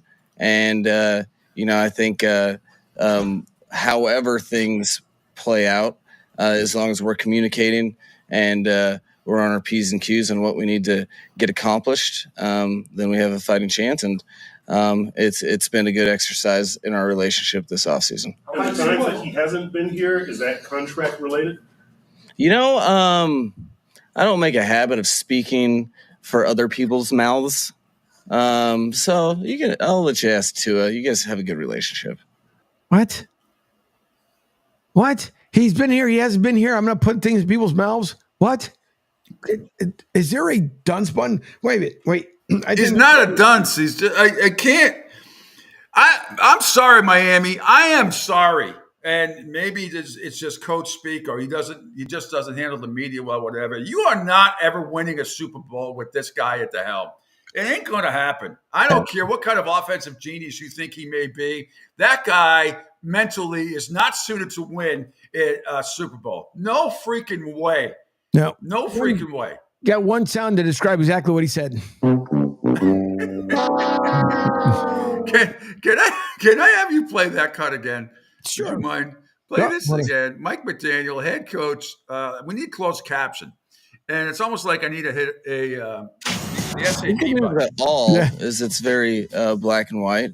He has been here for off-season activities. He has not been here for off-season activities. All right, I'm going to pause that for a second. Can you just say he's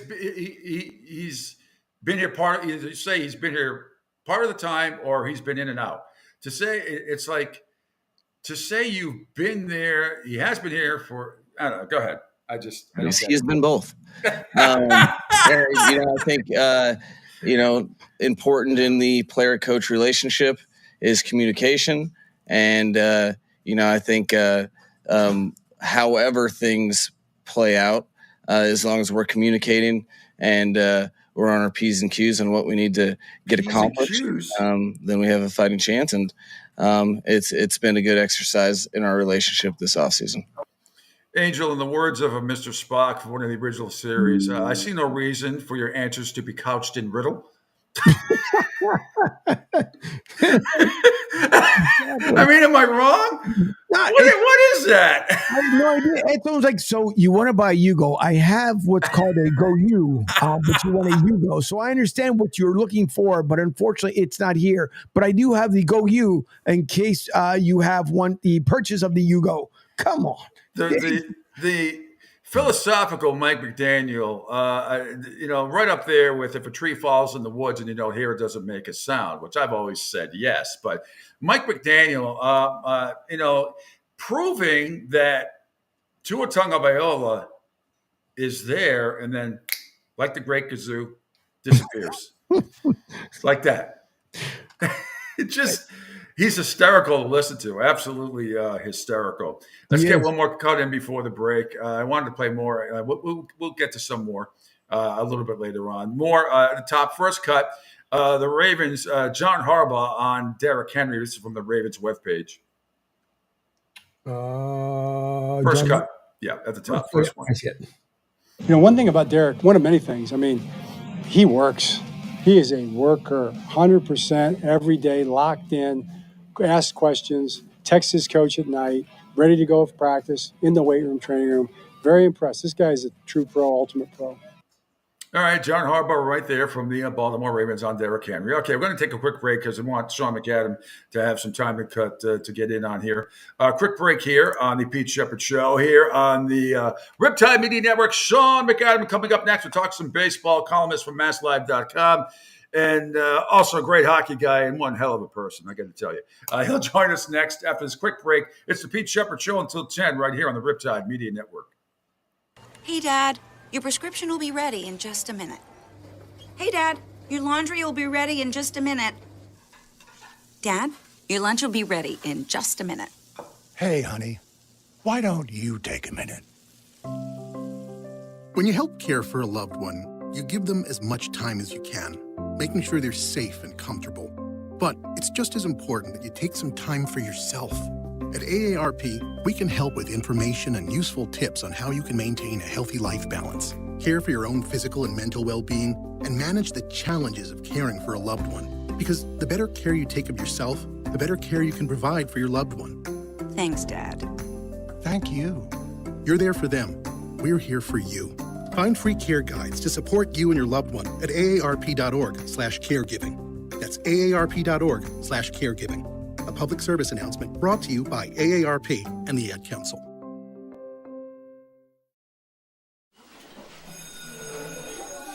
All right, class.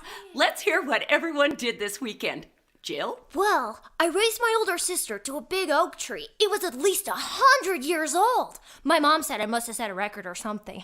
And then we went down by a stream and perched up on this huge rock and saw all of these little minnows swimming around way below us. And then I rescued my little brother from an evil slug king who was guarding him at the bush fortress. And my sister and I brought him back to our super twig fort for safety. And then we all laid out and told stories until it got dark.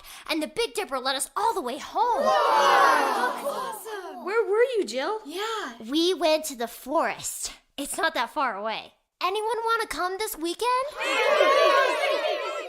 Ask your parents to take you and your friends to the forest this week and find the fun, adventurous you. It's closer than you think. Check out discovertheforest.org. Brought to you by the U.S. Forest Service and the Ad Council. Okay, men. This is your time. Maybe you didn't choose this, but you're here now. You're gonna go out there and be an all-star caregiver. It's up to you. So what are you gonna do? You're gonna go grocery shopping. Cook, clean, be there emotionally and physically. You gotta dig deeper. Drive them to physical therapy, doctor's appointments. Don't you forget about the pharmacy. No, you won't. Because that's what caregivers do. Don't give up. Don't ever give up. This is your time to show the world, your family, and yourself that you're tougher than tough. Now go out there and be the best caregiver this world has ever seen. Caregiving is tougher than tough. Find the care guides you need at aarp.org/caregiving. A public service announcement brought to you by AARP and the Ad Council. Hi, I'm Danica Patrick and proud aunt. Watching my nieces grow, play, and learn is amazing. But not every child gets to be carefree. 1 in 6 kids in the U.S. are hungry. 1 in 6. That little girl sitting alone at the playground, she can't play like the other kids. She doesn't have the energy because she's hungry. School lunch will be her only meal today. It breaks my heart that this is the reality in our country, but it's something that Feeding America is working to change. Each year, the Feeding America network of food banks rescues billions of pounds of good food that would have gone to waste.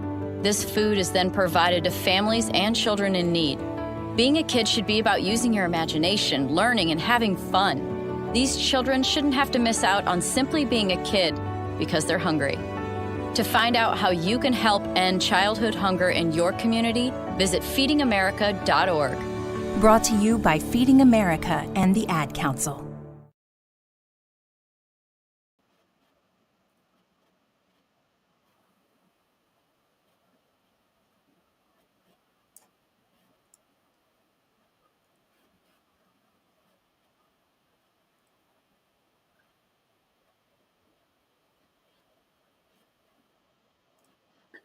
All right, there we go. Welcome back. It's hour number 3 of the Pete Sheppard Show here, live from Isola della Cucina, because it was my kitchen island, but not at the Naples Well Planning Studio today due to renovations. But joining me, one of the best baseball writers in the country, the one and only Sean McAdam, columnist for MassLive.com.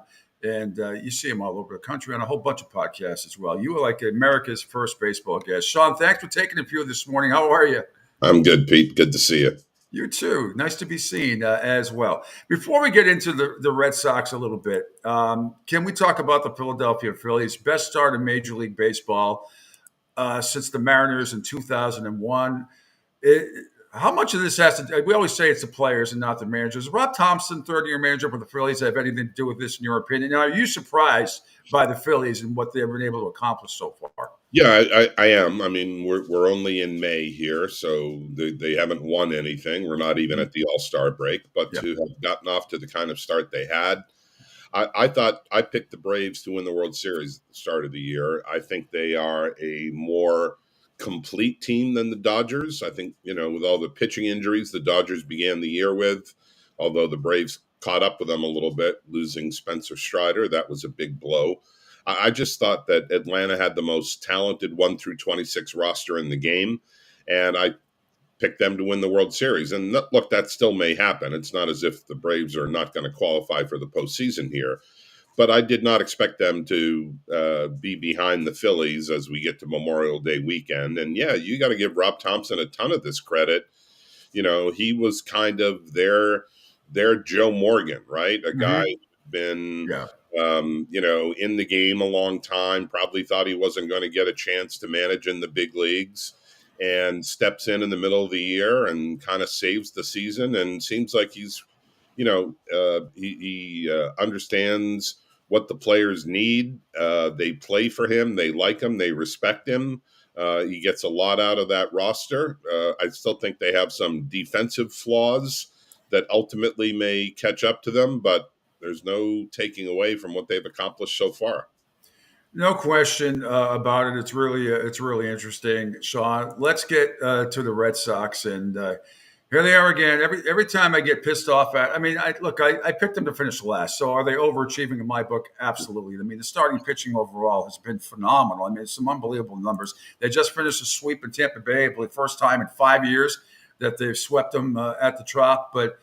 They're in third place now. They're ahead of Tampa Bay in the standings. They're right there. I think if the postseason started today, they might actually sneak in. But what do you make of this Red Sox team thus far here on May 23rd, 2024? Yeah. Again, if we're a little surprised by the Phillies, we should be shocked by the Red Sox. And I know we're talking about two different things. We're talking about one team with the best record in the National League and another who's third in their division. But I wouldn't have said the Red Sox would be there where they are at the start of the year before all the injuries hit. The fact that they are doing as well as they are without Giolito, without Trevor Story, without Tristan Casas, having had now every one of the projected 5 starting pitchers on the IL already for the season. Cutter Crawford has not been on the IL, but everybody else has, and Tanner Houck's been pretty healthy, but they've had injuries to Giolito, which was major, Pivetta, Bayo, and now Whitlock.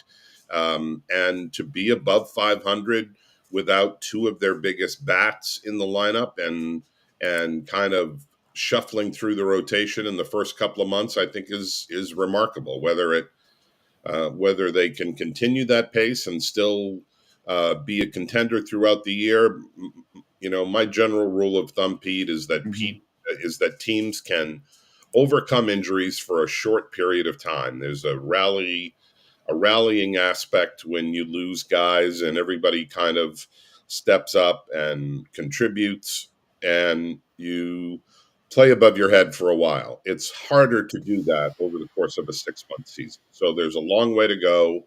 We're basically at we're coming up on the 1/3 mark here. Memorial Day is kind of that snapshot. You first take a look at where teams are in relation to everybody else and make some conclusions about what might happen for the next 4 months.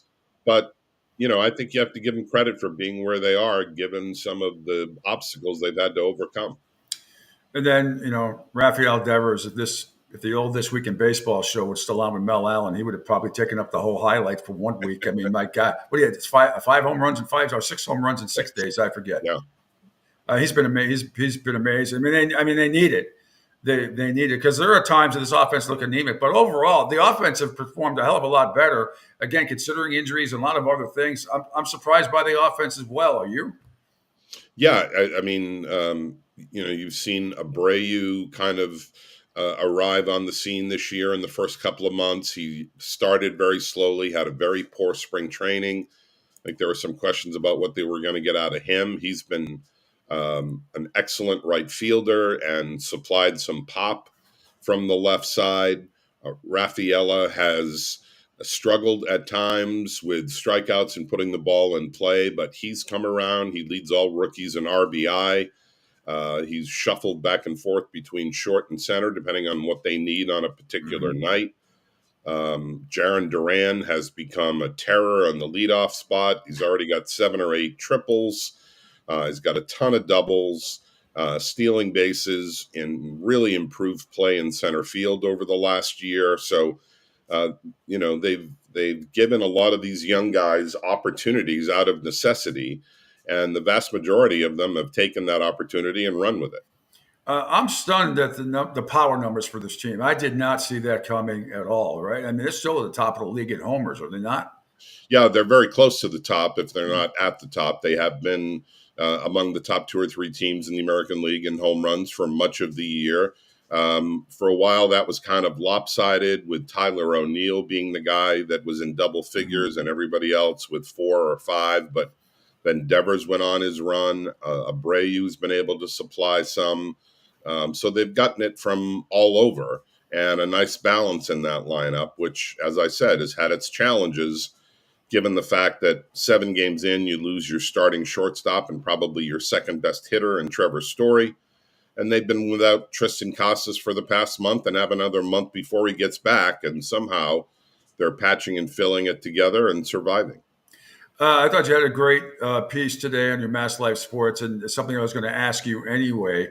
About Kenley Jansen, the expectations, for this season, and what does he think now? And would he welcome a deadline trade if the Sox were out of it in July? And I say that here's the problem with this type of a team, Sean. What if the Red Sox say are 5 or 6 games over 500 at this point, and you could apply the Jansen your story to a lot of other players? What do you think the Red Sox will, God forbid I say, is that what does John Henry want to do? What will upper management be told? Will they be contenders, or will they be buyers, or will they be sellers, you think? If this team is, say, 5, 6 games over 500, kind of on the precipice of getting in the playoffs, do you go for it? I mean, I would, but I mean, what do you do here if you're the Red Sox, you think? Yeah, what do you think their philosophy is? That's a great question, Pete, because it's essentially the question they have faced at the deadline in each of the last 2 years. And they kind of found themselves in limbo a little bit the last 2 years, right? They weren't sure whether they were going to be sellers or buyers or kind of just stand pat. And they ended up making a couple of trades, including one that involved dealing off Christian Vasquez and getting back Abreu in that. So that was a huge win from the 2022 season at the deadline.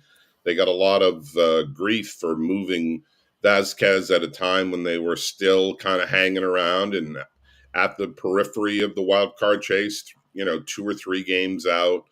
And it seemed like they really had mixed messages about whether they were committing to going for it or whether they were going to, cash in and work toward the future. I don't know what way they're going to go this year if for a third straight year they find themselves in that same situation where they're within shouting distance of the wild card. You don't want to punt that away. We've seen teams like the Arizona Diamondbacks get in and, with win totals in the mid 80s, and you win the pennant and end up in the World Series. You don't want to give away that chance, that possibility that you could go on a little bit of a run there for the final 2 months. On the other hand, you also don't want to ignore the reality that those things happen only occasionally, and that maybe you're better cashing out selling off some very tradable parts. People like Kenley Jansen, Chris Martin, Tyler O'Neill, Nick Pavetta. All four of those guys are headed to free agency at the end of the year. And you could make the case potentially that you're better off auctioning those guys and collecting prospects that are going to make you better in 24, rather in 25 and 26. So I suspect there's going to be a lot of analysis if it gets to that point, and ownership's going to have their input. And I hope that they deliver a little clearer message this time around. Good luck with that.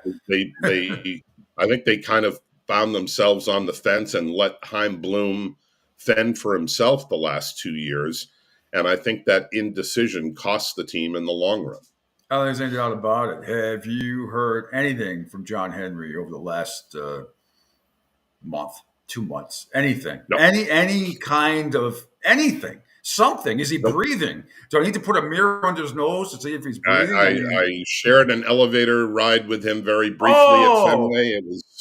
It was a little frosty, but he was there in, I think that was in late April. I see him occasionally in the owner's box, but we have really no contact with him. As you probably know, John has not had a formal media availability since Mookie Betts was traded back in February of 2020. So we're going on 4.5 years since he has made himself available. He has chosen to have Sam Kennedy be the guy who answers the questions and speaks for ownership, but he has not made himself available. And I feel bad for Sam. Used to do a weekly show with him a few years ago. He's the fall guy. And do you think he's taking some unnecessary criticism? I mean, I think he's just put in a horrible position. Yeah, it's certainly an uncomfortable position for him. But my guess is that he's rewarded for that duty in a pretty significant way, Pete. That's part of being, not only president of the Red Sox, but now president of Fenway Sports Group. So not only is he the face and voice of the Red Sox, but also in an extended way, Liverpool and the Pittsburgh Penguins and all the other entities in FSG. And that's what he signed up for.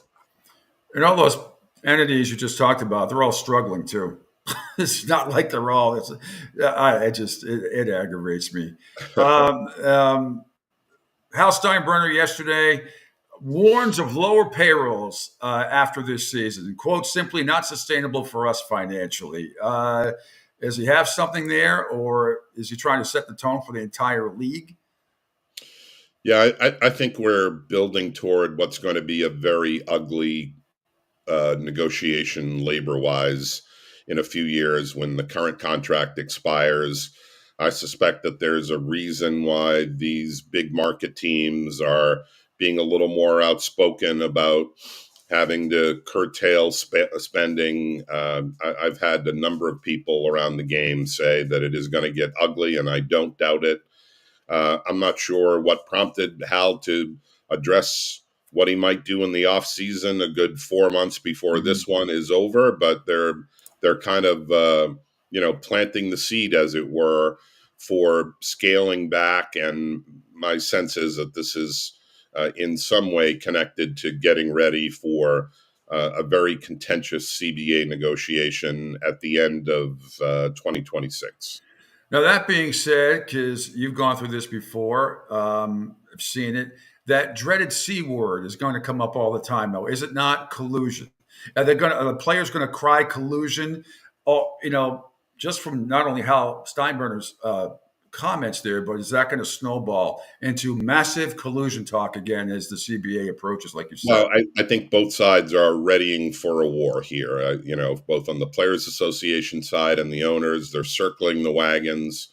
You hear owners saying things like it's not very profitable to own a Major League Baseball team. You have the Players Association pointing to the fact that the average salary is not growing despite additional revenues in the game every year. So it really is a staking out of positions well ahead of the negotiations that are going to get going, and everyone wants to as I say, plant those seeds and get their narrative out there, because I think we're coming to an ugly confrontation. But don't you think, and you know more about a lot of take a team like the Oakland A's anyway, but with the TV money involved and all that stuff, right? Every time somebody says that the teams aren't making, or owners cry poor, then somehow somebody gets a hold of the books and you see, well, they are still making a profit. Even a team is pathetic in what's going on with the A's, even though they're playing a lot better than they thought they would. Even a team like that, see teams at the bottom of the barrel here, they're still making money, right? They're still making a profit. They are. I mean, and you hear, owners of very successful franchises like Bill DeWitt of the Cardinals and Tom Ricketts of the Cubs saying, we really don't make a lot of money here. I mean, that's insulting people's intelligence, because when you think of the national TV money, the local broadcast money, ticket sales, attendance is up, local revenue, advertising, marketing, revenue sharing. The problem is that a lot of these teams aren't reinvesting their money into the product. Yes. And that's certainly most obvious with the Oakland A's and the team they put on the field. The and White Sox. Right. And, virtually every small market team could be spending more and chooses not to. And then you've got the big market teams crying poor mouth.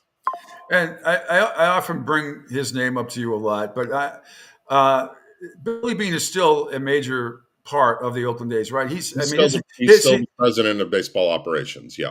And he's done an amazing job, not just from Moneyball, but even other teams well after that. And I don't know how but he's got to be, even for him, he has got to be going berserk, knowing how much he hates to lose, even though you don't hear from him a lot in the press. Somebody like him, how does he do it? How do you stay there when the owners don't give a damn, or if they only give a damn about going to Las Vegas? Yeah, well, I think Billy for the last couple of decades has reveled in the challenge of trying to do more with less. Yeah, and he understands that that's what he has to deal with. He knows that with this current ownership, the approach is not going to change, and that these are the rules that you're playing by. And so you have to figure out a way, as he did for a long time, to exceed expectations and find creative ways around whatever limitations you've been given.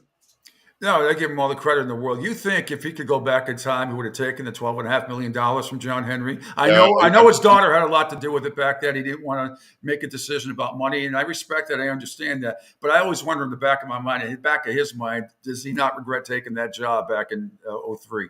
Yeah, I'm sure he's replayed that conversation and that decision in his head multiple times. What conclusions he's come to, I won't claim to be a mind reader, but that was certainly a huge turning point for him, with an opportunity to take over a team with what was then an almost unlimited budget and all the resources that he could only have dreamed of in Oakland.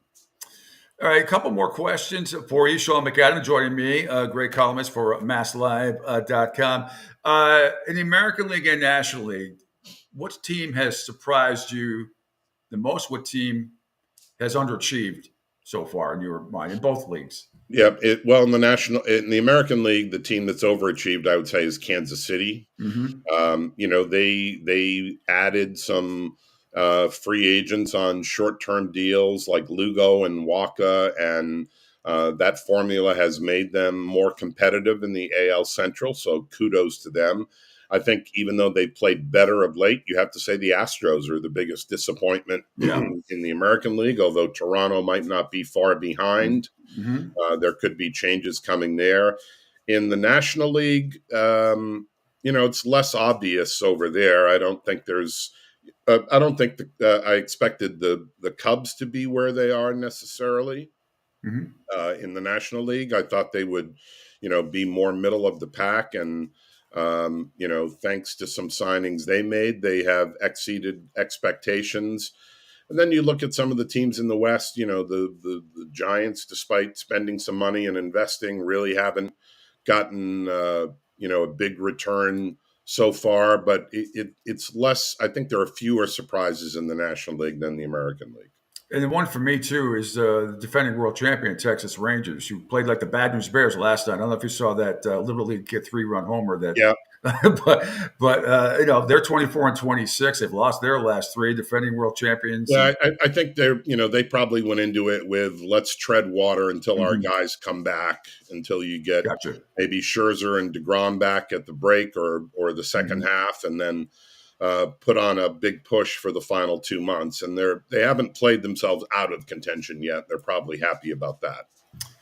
All right, Sean, great stuff as always. Thanks so much for joining me. Let's do this again soon. Sean McAdam, a great columnist from MassLive.com. I know you were covering the Bruins a little bit as well, too. I saw you during some of the playoff games in the scrum. Yeah, that was fun. Yeah, I know what a big hockey guy you are as well. It's great to see the Rangers lose last night. So, Angel Martinez, our executive producer co-host. You have a question, Angel? Yeah. I picked Tampa to finish last in the American League East. I had the Red Sox finishing 4th. I didn't think they were going to be a playoff contender, but I had this being an off year for the Rays. They always seemingly overachieve, and at the end of the year, we say, how did they do it? I thought with the pitching injuries in the first half and missing guys like McClanahan and trading away Glasnow, I thought this would be one of the years that they didn't necessarily figure it out and have the total sum be part of be greater than the individual parts, as it often is. They're a very smartly run franchise. I thought they might come back to the pack a little bit this year. They're about at 500. I don't think they're going to have the bottom fall out on them. I think this is obviously a competitive division. But I have them, being around 500 or even a little underneath, and this not being their year. But they have proven me and others wrong many times before. So we'll see. All right, Sean, thanks so much for taking a few minutes. Always appreciate you. And we'll talk again down the road, too. Thanks so much. All the best. Sounds good, Pete. Thanks for having me. All right. My pleasure. Sean McAdam, columnist for MassLive.com, one of the best and most fair and impartial media writers in the country. You won't find he's as in tune with the entire league as our buddy Michelangelo is with the NHL. So it's great. So some good stuff there. Angel, so do you feel like you can root for your Phillies now more, or I mean, but no, I can. By the way, Gas Pump guy said, why couldn't everybody hear? Because I had to quickly get it in before the guest went away. So I had to make sure I got the question in there. And so that's why you guys couldn't hear me ask the question. But I want to make sure Gas Pump guy's question got in there. But no, I like what he said about Tampa, because I think it's the same way too. I think Kevin Cash, for whatever odd reason, has taken a major step backwards compared to where they were last season. They didn't do anything really to kind of help out the lineup either. But yeah, I try not to be, because I don't want to be a homer, even though, yes, it says Broad Street South here. Everybody knows Broad Street if you're from Philly. But no, I try not to be a super homer, but I'm pumped. It's early. It's before the All-Star break, and I don't want to see the bottom fall out. I don't think your bottom is going to fall out, barring any major setbacks, injury-wise. I think the Phillies are going to be in contention all year. But like Sean said about Tampa Bay, they could certainly sneak into the playoffs. It's so early. They're 25-26. They're only a game behind the Red Sox in the standings right now. I mean, just because the Red Sox just swept them. But look, there's always going to be a fight. I would be shocked if Tampa is not fighting for one of the wild card spots, even if it's for the last one, when this is all said and done. So we shall see. All right, Angel Martinez, coming up at the bottom of the hour, Mia O'Brien is going to join us from 1010XL from Helmets and Heels, a great show from noon to 2 p.m. up there. She is well-connected. I'm sorry, what? By the way, I have the hopefully the really good energized song when she walks in. It'll be her walk-up music as she comes on. Oh, excellent. Fantastic. Absolutely fantastic. Well, this is the Pete Sheppard Show. Follow us on the Riptide Media Network video platform. Follow me at Twitter X at PShep326. My Facebook and the Broad Street South Facebook pages, YouTube, Spotify, LinkedIn, Twitch, Brumble, and hopefully soon on Sports Radio 102.9. We had a little glitch on the app today, but that's okay. My dog Chara walking by. She's okay. From the Isola della Cucina, right here on my kitchen island. Normally we would be, I feel like I'm about to do a cooking show. Normally we'd be at the Naples Wealth Planning Studios, but some renovations going on today. Back over there tomorrow, though. Absolutely no question about it. All right, quick break. Then Mia O'Brien talks some NFL and college football with her. Coming up next here on the Pete Sheppard Show, right here on the Riptide Media Network. To some people, the sound of a baby babbling doesn't mean much. But that's not necessarily true. By 6 months, they're combining vowels and consonants. By 9 months, they're trying out different kinds of sounds. And by 12 months, their babbling is beginning to take on some meaning. Especially if there's no babbling at all.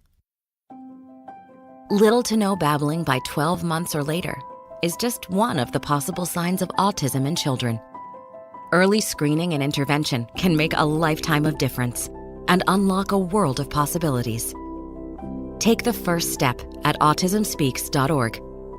A public service announcement brought to you by Autism Speaks and the Ad Council. The following is made possible by Dad. Why was the basketball court all wet? Because the players kept dribbling all over it. The dad joke. Corny, groan-worthy, but also one of the simplest ways to share a moment with your kids. Why do you have to be careful when it's raining cats and dogs? Because you might step in a poodle. And kids that spend more time with their dads grow up to be smarter, more successful. Can I tell you a cat joke? Just kidding. And, with any luck, funnier adults. Why didn't the skeleton go to the dance? Because he didn't have anybody to go with. Dad jokes rule. So take a moment to make a moment and give your kid a laugh. It's as easy as going to fatherhood.gov. Brought to you by the U.S. Department of Health and Human Services and the Ad Council. That's really funny. Right now, our country feels divided, but there's a place where people are coming together. I gotta tell you, I was nervous to talk to someone so different than me. Me too, but I'm glad we are. Love Has No Labels and One Small Step are helping people with different political views, beliefs, and life experiences come together through conversation, and it feels good. Wow, your story is so... Interesting? Yeah.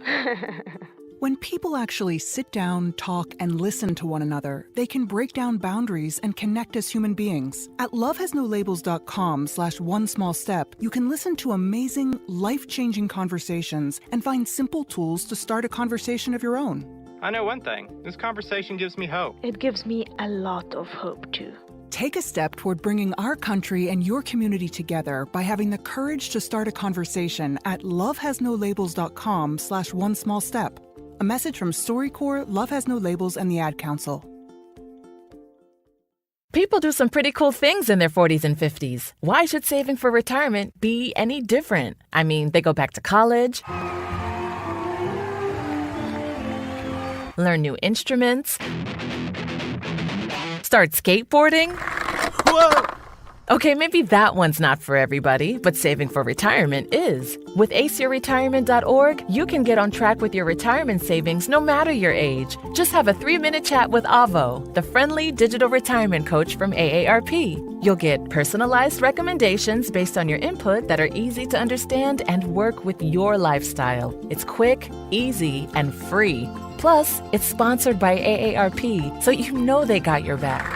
Woohoo! Gnarly move, Dad. Thanks, sweetie. So wherever you are in your retirement savings journey, head to aceyourretirement.org and start chatting with Avo today. That's aceyourretirement.org. A message from AARP and the Ad Council.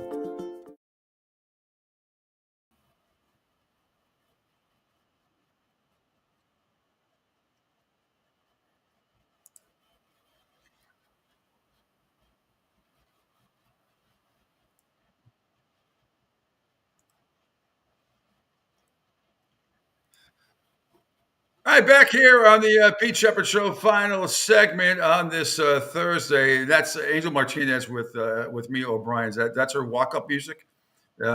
picked out especially by Angel for Mia O'Brien, joining us from 1010XL up in Jacksonville, and one of the hosts of the great show Helmets and Heels. I saw you guys were on location yesterday, looking great and groovy. Groovy is an underused word. Should be used more. I'm bringing it back. You guys had a great time. Good stuff for you yesterday, and glad. Always great when you're on remote. Huh? Plus you get paid extra. How you doing, Mia? Good morning. Uh-oh.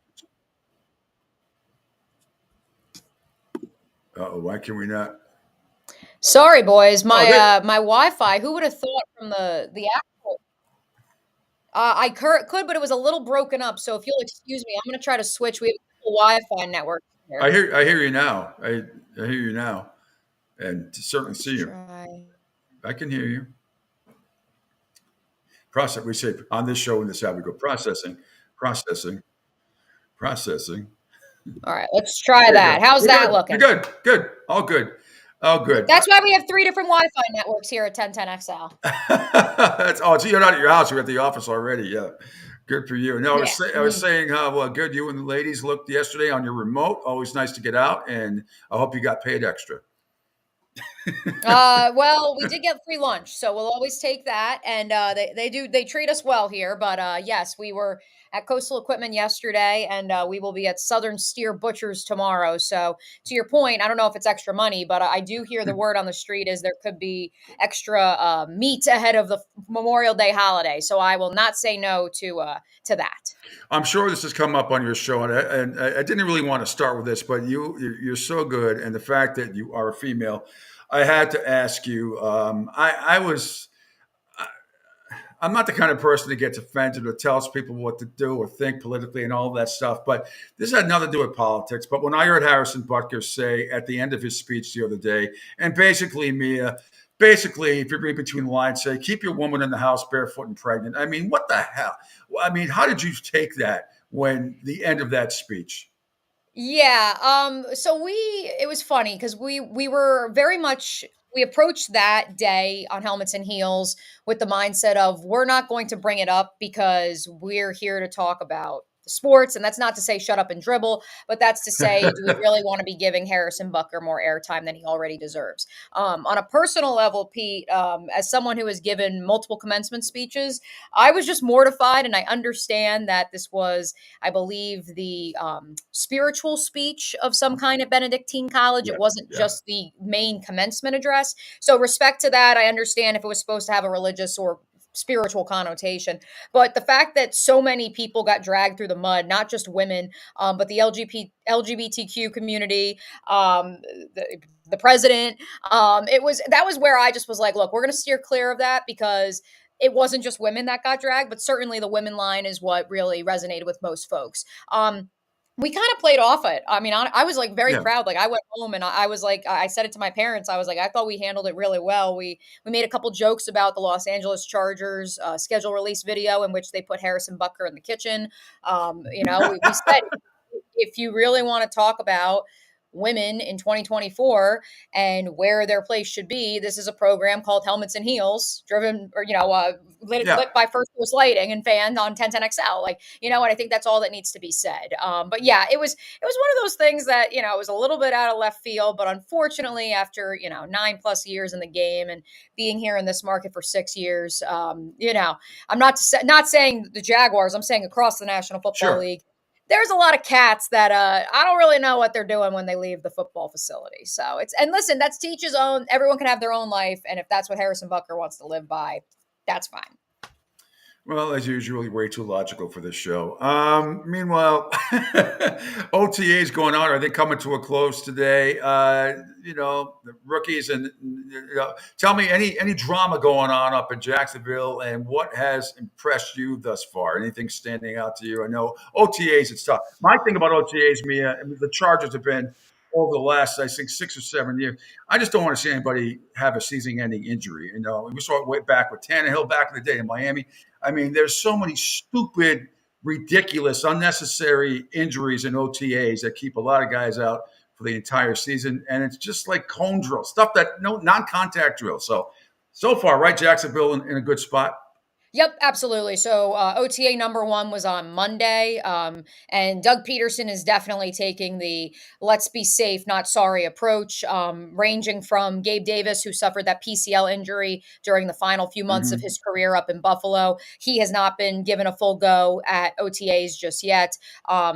Andre Sisco, the I believe eventual Pro Bowl safety here for the Jaguars, entering a contract year. He had shoulder surgery in the offseason, and he has the non-contact penny on. Anton Harrison, the standout former first-round pick of the Jaguars, the right tackle, he had offseason labrum surgery after tearing his labrum last year in training camp and playing the whole season with the torn labrum. He has the non-contact penny as well. And so, yes, for viewing purposes, I understand those who get upset because, quote, OTAs are boring. Mini rookie camp is boring, but at the end of the day, it's about just getting into the workflow gradually to avoid those injuries that'll affect you in the long term. In terms of on the field standouts, so the Jaguars' first OTA was Monday. They had 3 this week. Those OTAs will continue until their mini camp, the mandatory mini camp, which I'm going to look over at my desk calendar, the beauty of being in the actual office today. Is June 10th. So we've got about 3 weeks of OTAs, 3 a week, which one of which will be open to the media. So we'll get a couple chances to see what the team kind of looks like. For me, the 2 biggest standouts were number one, and for your viewing audience, knowing your homeland of the New England area, Pete, I know they'll appreciate this, what I'm about to say. Trevor Lawrence looked, number one, incredibly healthy, which is a good sign. And especially the fact that he probably only practiced a handful of times the month of December with the litany of injuries that he had. But number two, knowing that Trevor said he didn't feel fully healthy until March, and he looked the part, and he zipped a couple of touchdown passes to the back of the end zone. I understand they're in T-shirts and shorts, but still it was good to see. And then comparatively to Mac Jones. And that's not to say that Mac Jones didn't look like an NFL quarterback. It was just blatantly obvious for all of those here in Jacksonville, which I know for those who have followed you from New England to Fort Myers, they get a kick out of, the fans that are saying that Mac should be starting over Trevor. Mac Jones looks happy. And that, for me, as someone who knows people who've known him since he was a wee little boy here in Jacksonville, it's very exciting to see how happy he looks. He actually did the feed me after celebration after he scored a touchdown on the ground. And that was good to see. But in terms of the actual arm talent and the actual prowess as a quarterback, there is no question who the starter is in Jacksonville. And so that's obviously encouraging to see.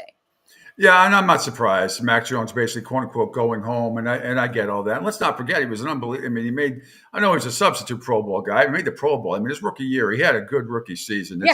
It's too bad what happened with the joke, with the coaching and all that stuff. That you can wreck a guy, not just. The mental part of it affected his game. There's no question about it. But I wish him well.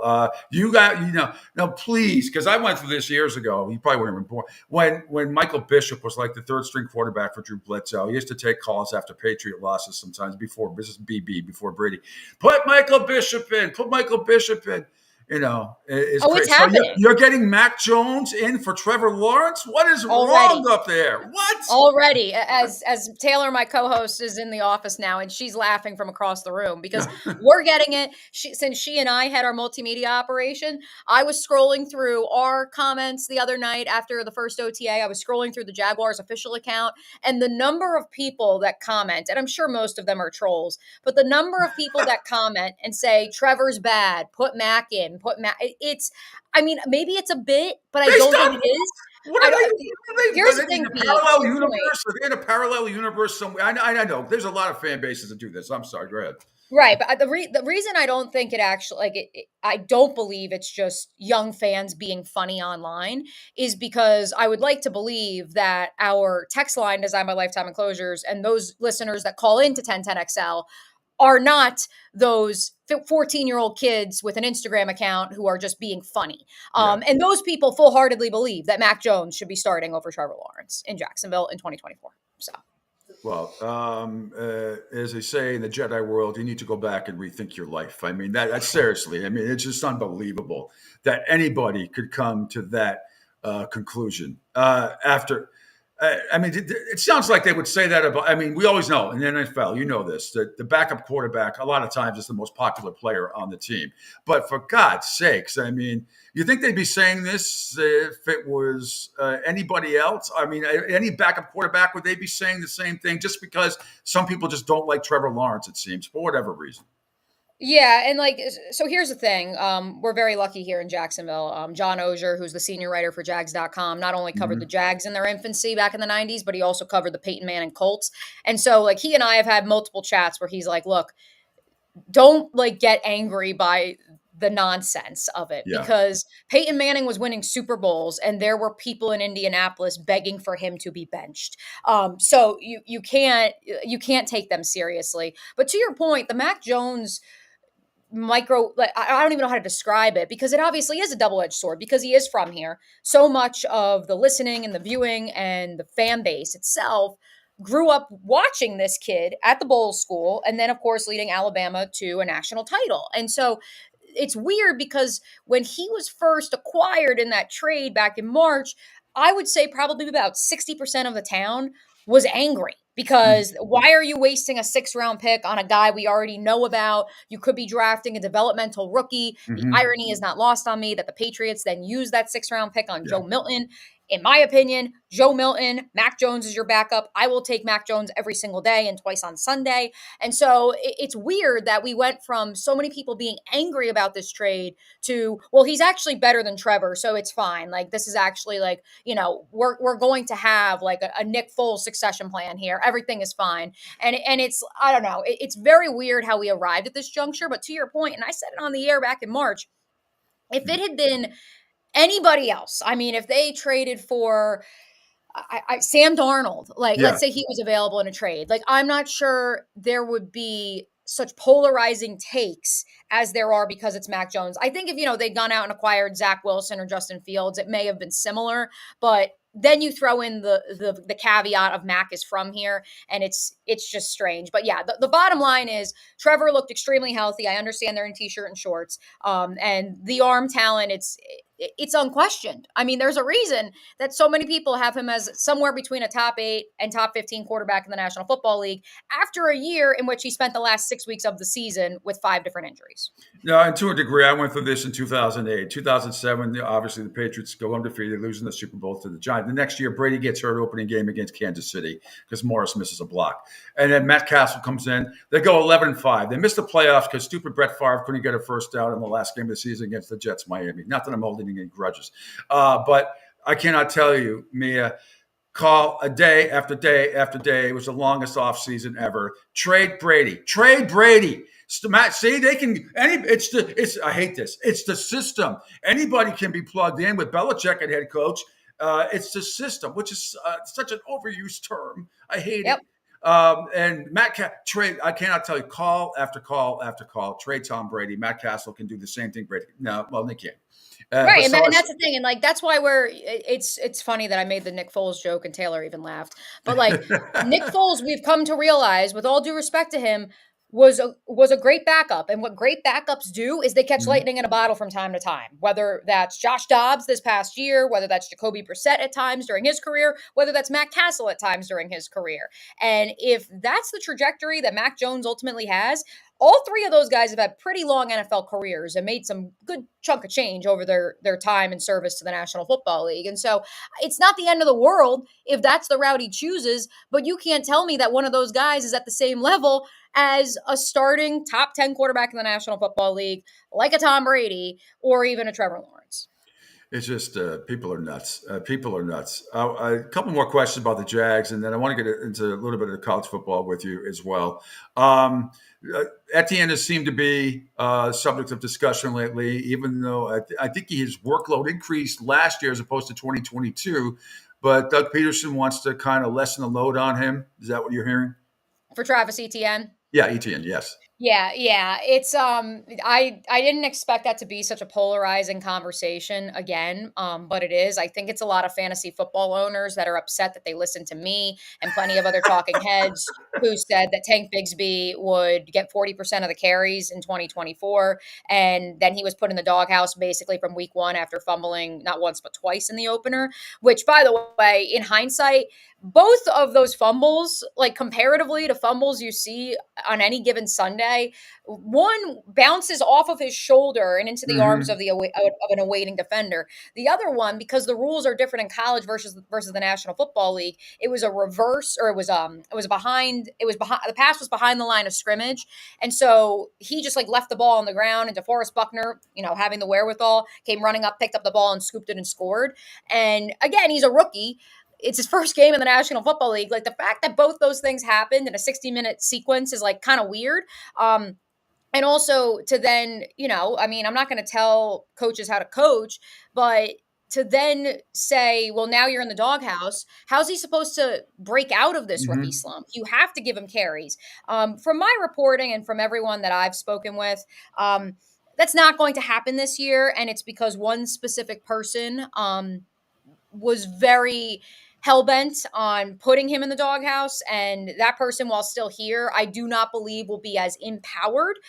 You can read between the lines with which coach I'm referring to. He may or may not be doing the play calling this year. I don't believe he will be. And so I've talked to enough people, though, that like he was the one who said, no, he needs to sit and learn.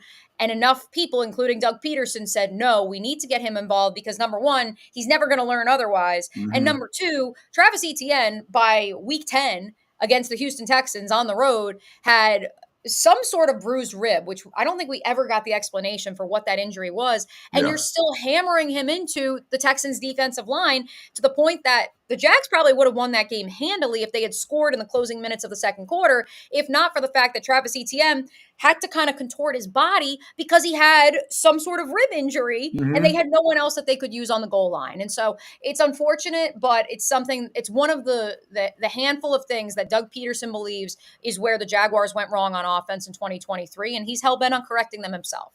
And it's a great point, Mia, about the rib injury. And this is what I always say about anybody in professional sports. And then you start to overcompensate on one side of your body, whatever it is, rib, knee, arm, and then you hurt something on the other side of you. You might tweak a back, something. It happens so often. People don't understand that because they don't realize that players are hurt, especially in the NFL. So you overcompensate protecting one part of your body, and then you end up getting injured on another part of your body, and then that really sucks. But it's a great point. As we approach, mandatory training camp coming up, as you said in June, are you expecting any drama, any holdouts, any this, that, or the other thing? I heard Mike. We were playing a cut earlier today from Mike McDaniel. I love his cuts because I can't help. I just crack up. I talk about how Tua Tagovailoa, he was there, but he wasn't there. I mean, I understand what, but it's just the way I sit there and going, I mean, how many bong hits have you had? That's how it sounds. I know it's just how it sounds. And the way but are you expecting any drama coming up at camp this week or next week for the Jaguars, or 2 weeks? Next week. Yeah. Mike is from Denver, so you never know on the bong front. And yeah, he's quite a character. But yeah, I don't think we'll have any drama in Jaguars land, which is huge because this time last year, so much speculation surrounding Josh Allen. Would he show up for mandatory minicamp? Would he not? Given the fact that he did not show up for OTAs last year, despite never missing OTAs in the 3 years of his career, or 4 years of his career, I should say, prior. And the expectation with Josh is that he was here in Jacksonville the first 2 weeks of OTAs, which were not on the field, just so he got to know Ryan Nielsen and the new defensive coaching staff.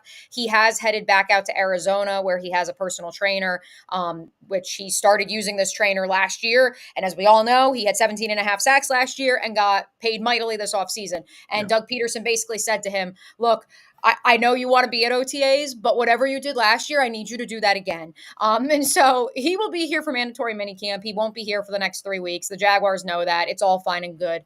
And I think that that's a positive because the fact that unlike last year with Josh and even with Evan Ingram as well, because he had not signed his franchise tag tender, and there were questions around, everyone knew a deal would get done, but when would the deal get done? It ultimately got done in July. None of that this offseason, which is huge. Again, I think my biggest question in terms of who will be there, who won't be there is, again, Gabe Davis is working his way back from that PCL injury. It'll be curious to see if he gets on the field at all during the team portion of OTAs and mandatory minicamp. And then Eric Armstead, who, as everyone now knows, missed 7 games last year, but came back for the postseason Super Bowl run for the San Francisco 49ers, despite having a knee injury of his own. He had that knee injury cleaned up with surgery at the end of February. He has not been on the field in individual or team drills. He was at practice on Monday, but he was working off to the side. And so it'll be curious to see if we ever see some of those guys during this offseason portion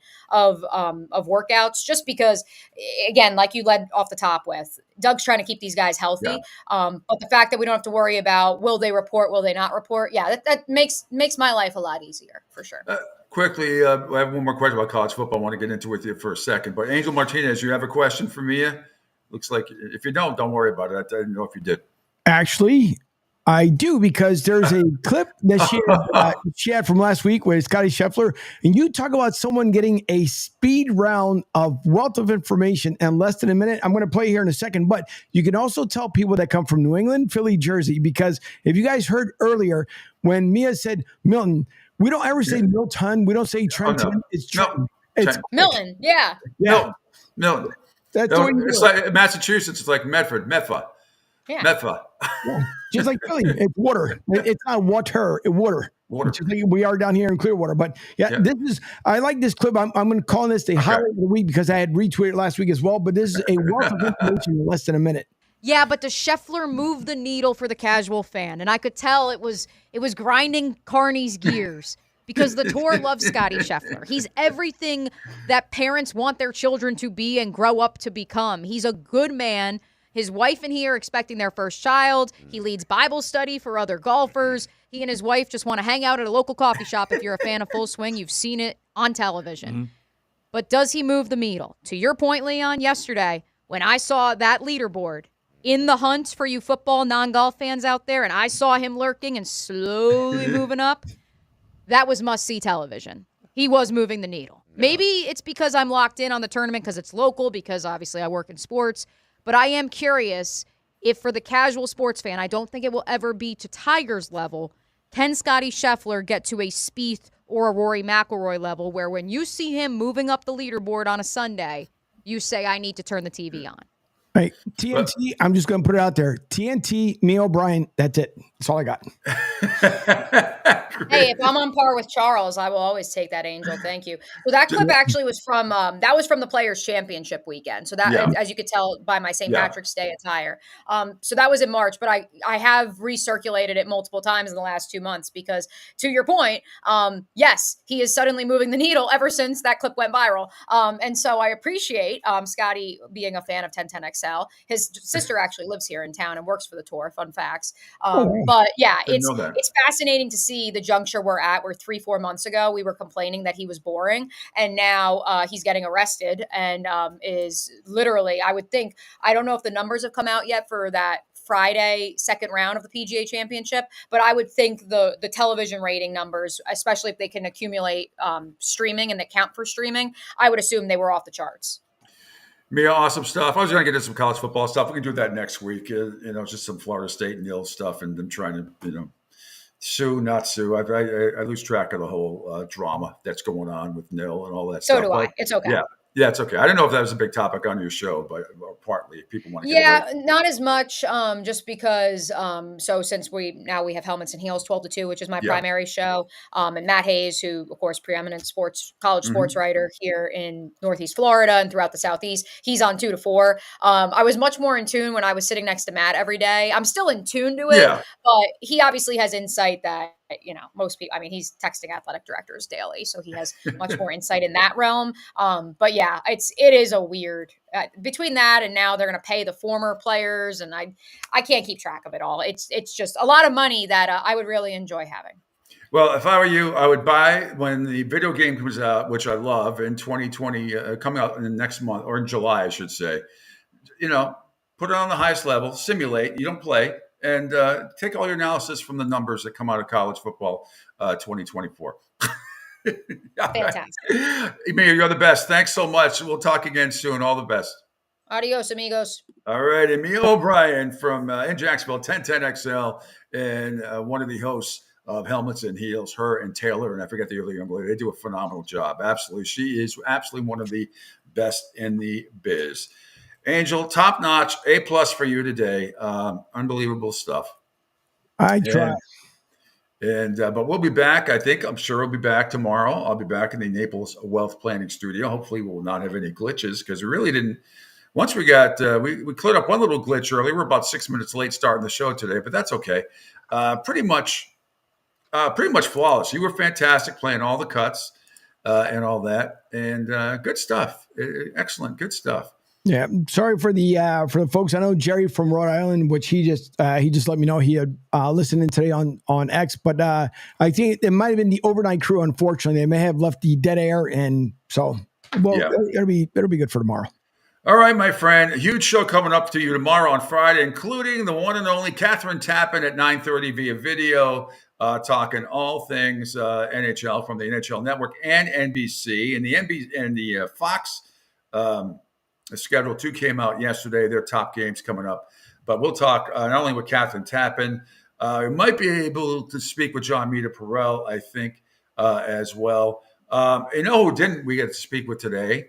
Because I don't think it was available. It was supposed to be Rick Horrow. So maybe we'll have Rick Horrow on tomorrow. But I did not hear from Rick this week. So I don't know. Sometimes he gets caught up in the Rick world. Rick's never had a bad day either. Never.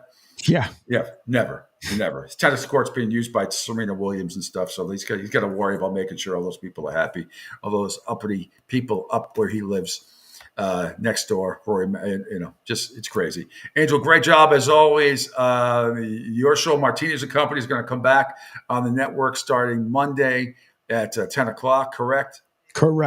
From 10 to 12, Monday through Friday. Awesome stuff. All right. I don't know if you have any closeout music. Rick says, have a great day, guys. You guys have a great day as well. Thanks for joining us. I'm going with the Spanish team since you were in La Piscina all day long. Yeah. Excellent. All right, everybody. This is the Pete Sheppard Show. It was live today from the Isola della Cucina, my kitchen island here in beautiful Fort Myers. Tomorrow back at the Naples Wealth Planning Studio, all part of the Riptide Media Network. And thanks, everybody, for joining us. We'll have another huge show coming up tomorrow. Recap of Game 3 of the Celtics-Indiana Pacers tonight. Lay the 9 points with the green. They're going to get it done by 14 or 15 points tonight.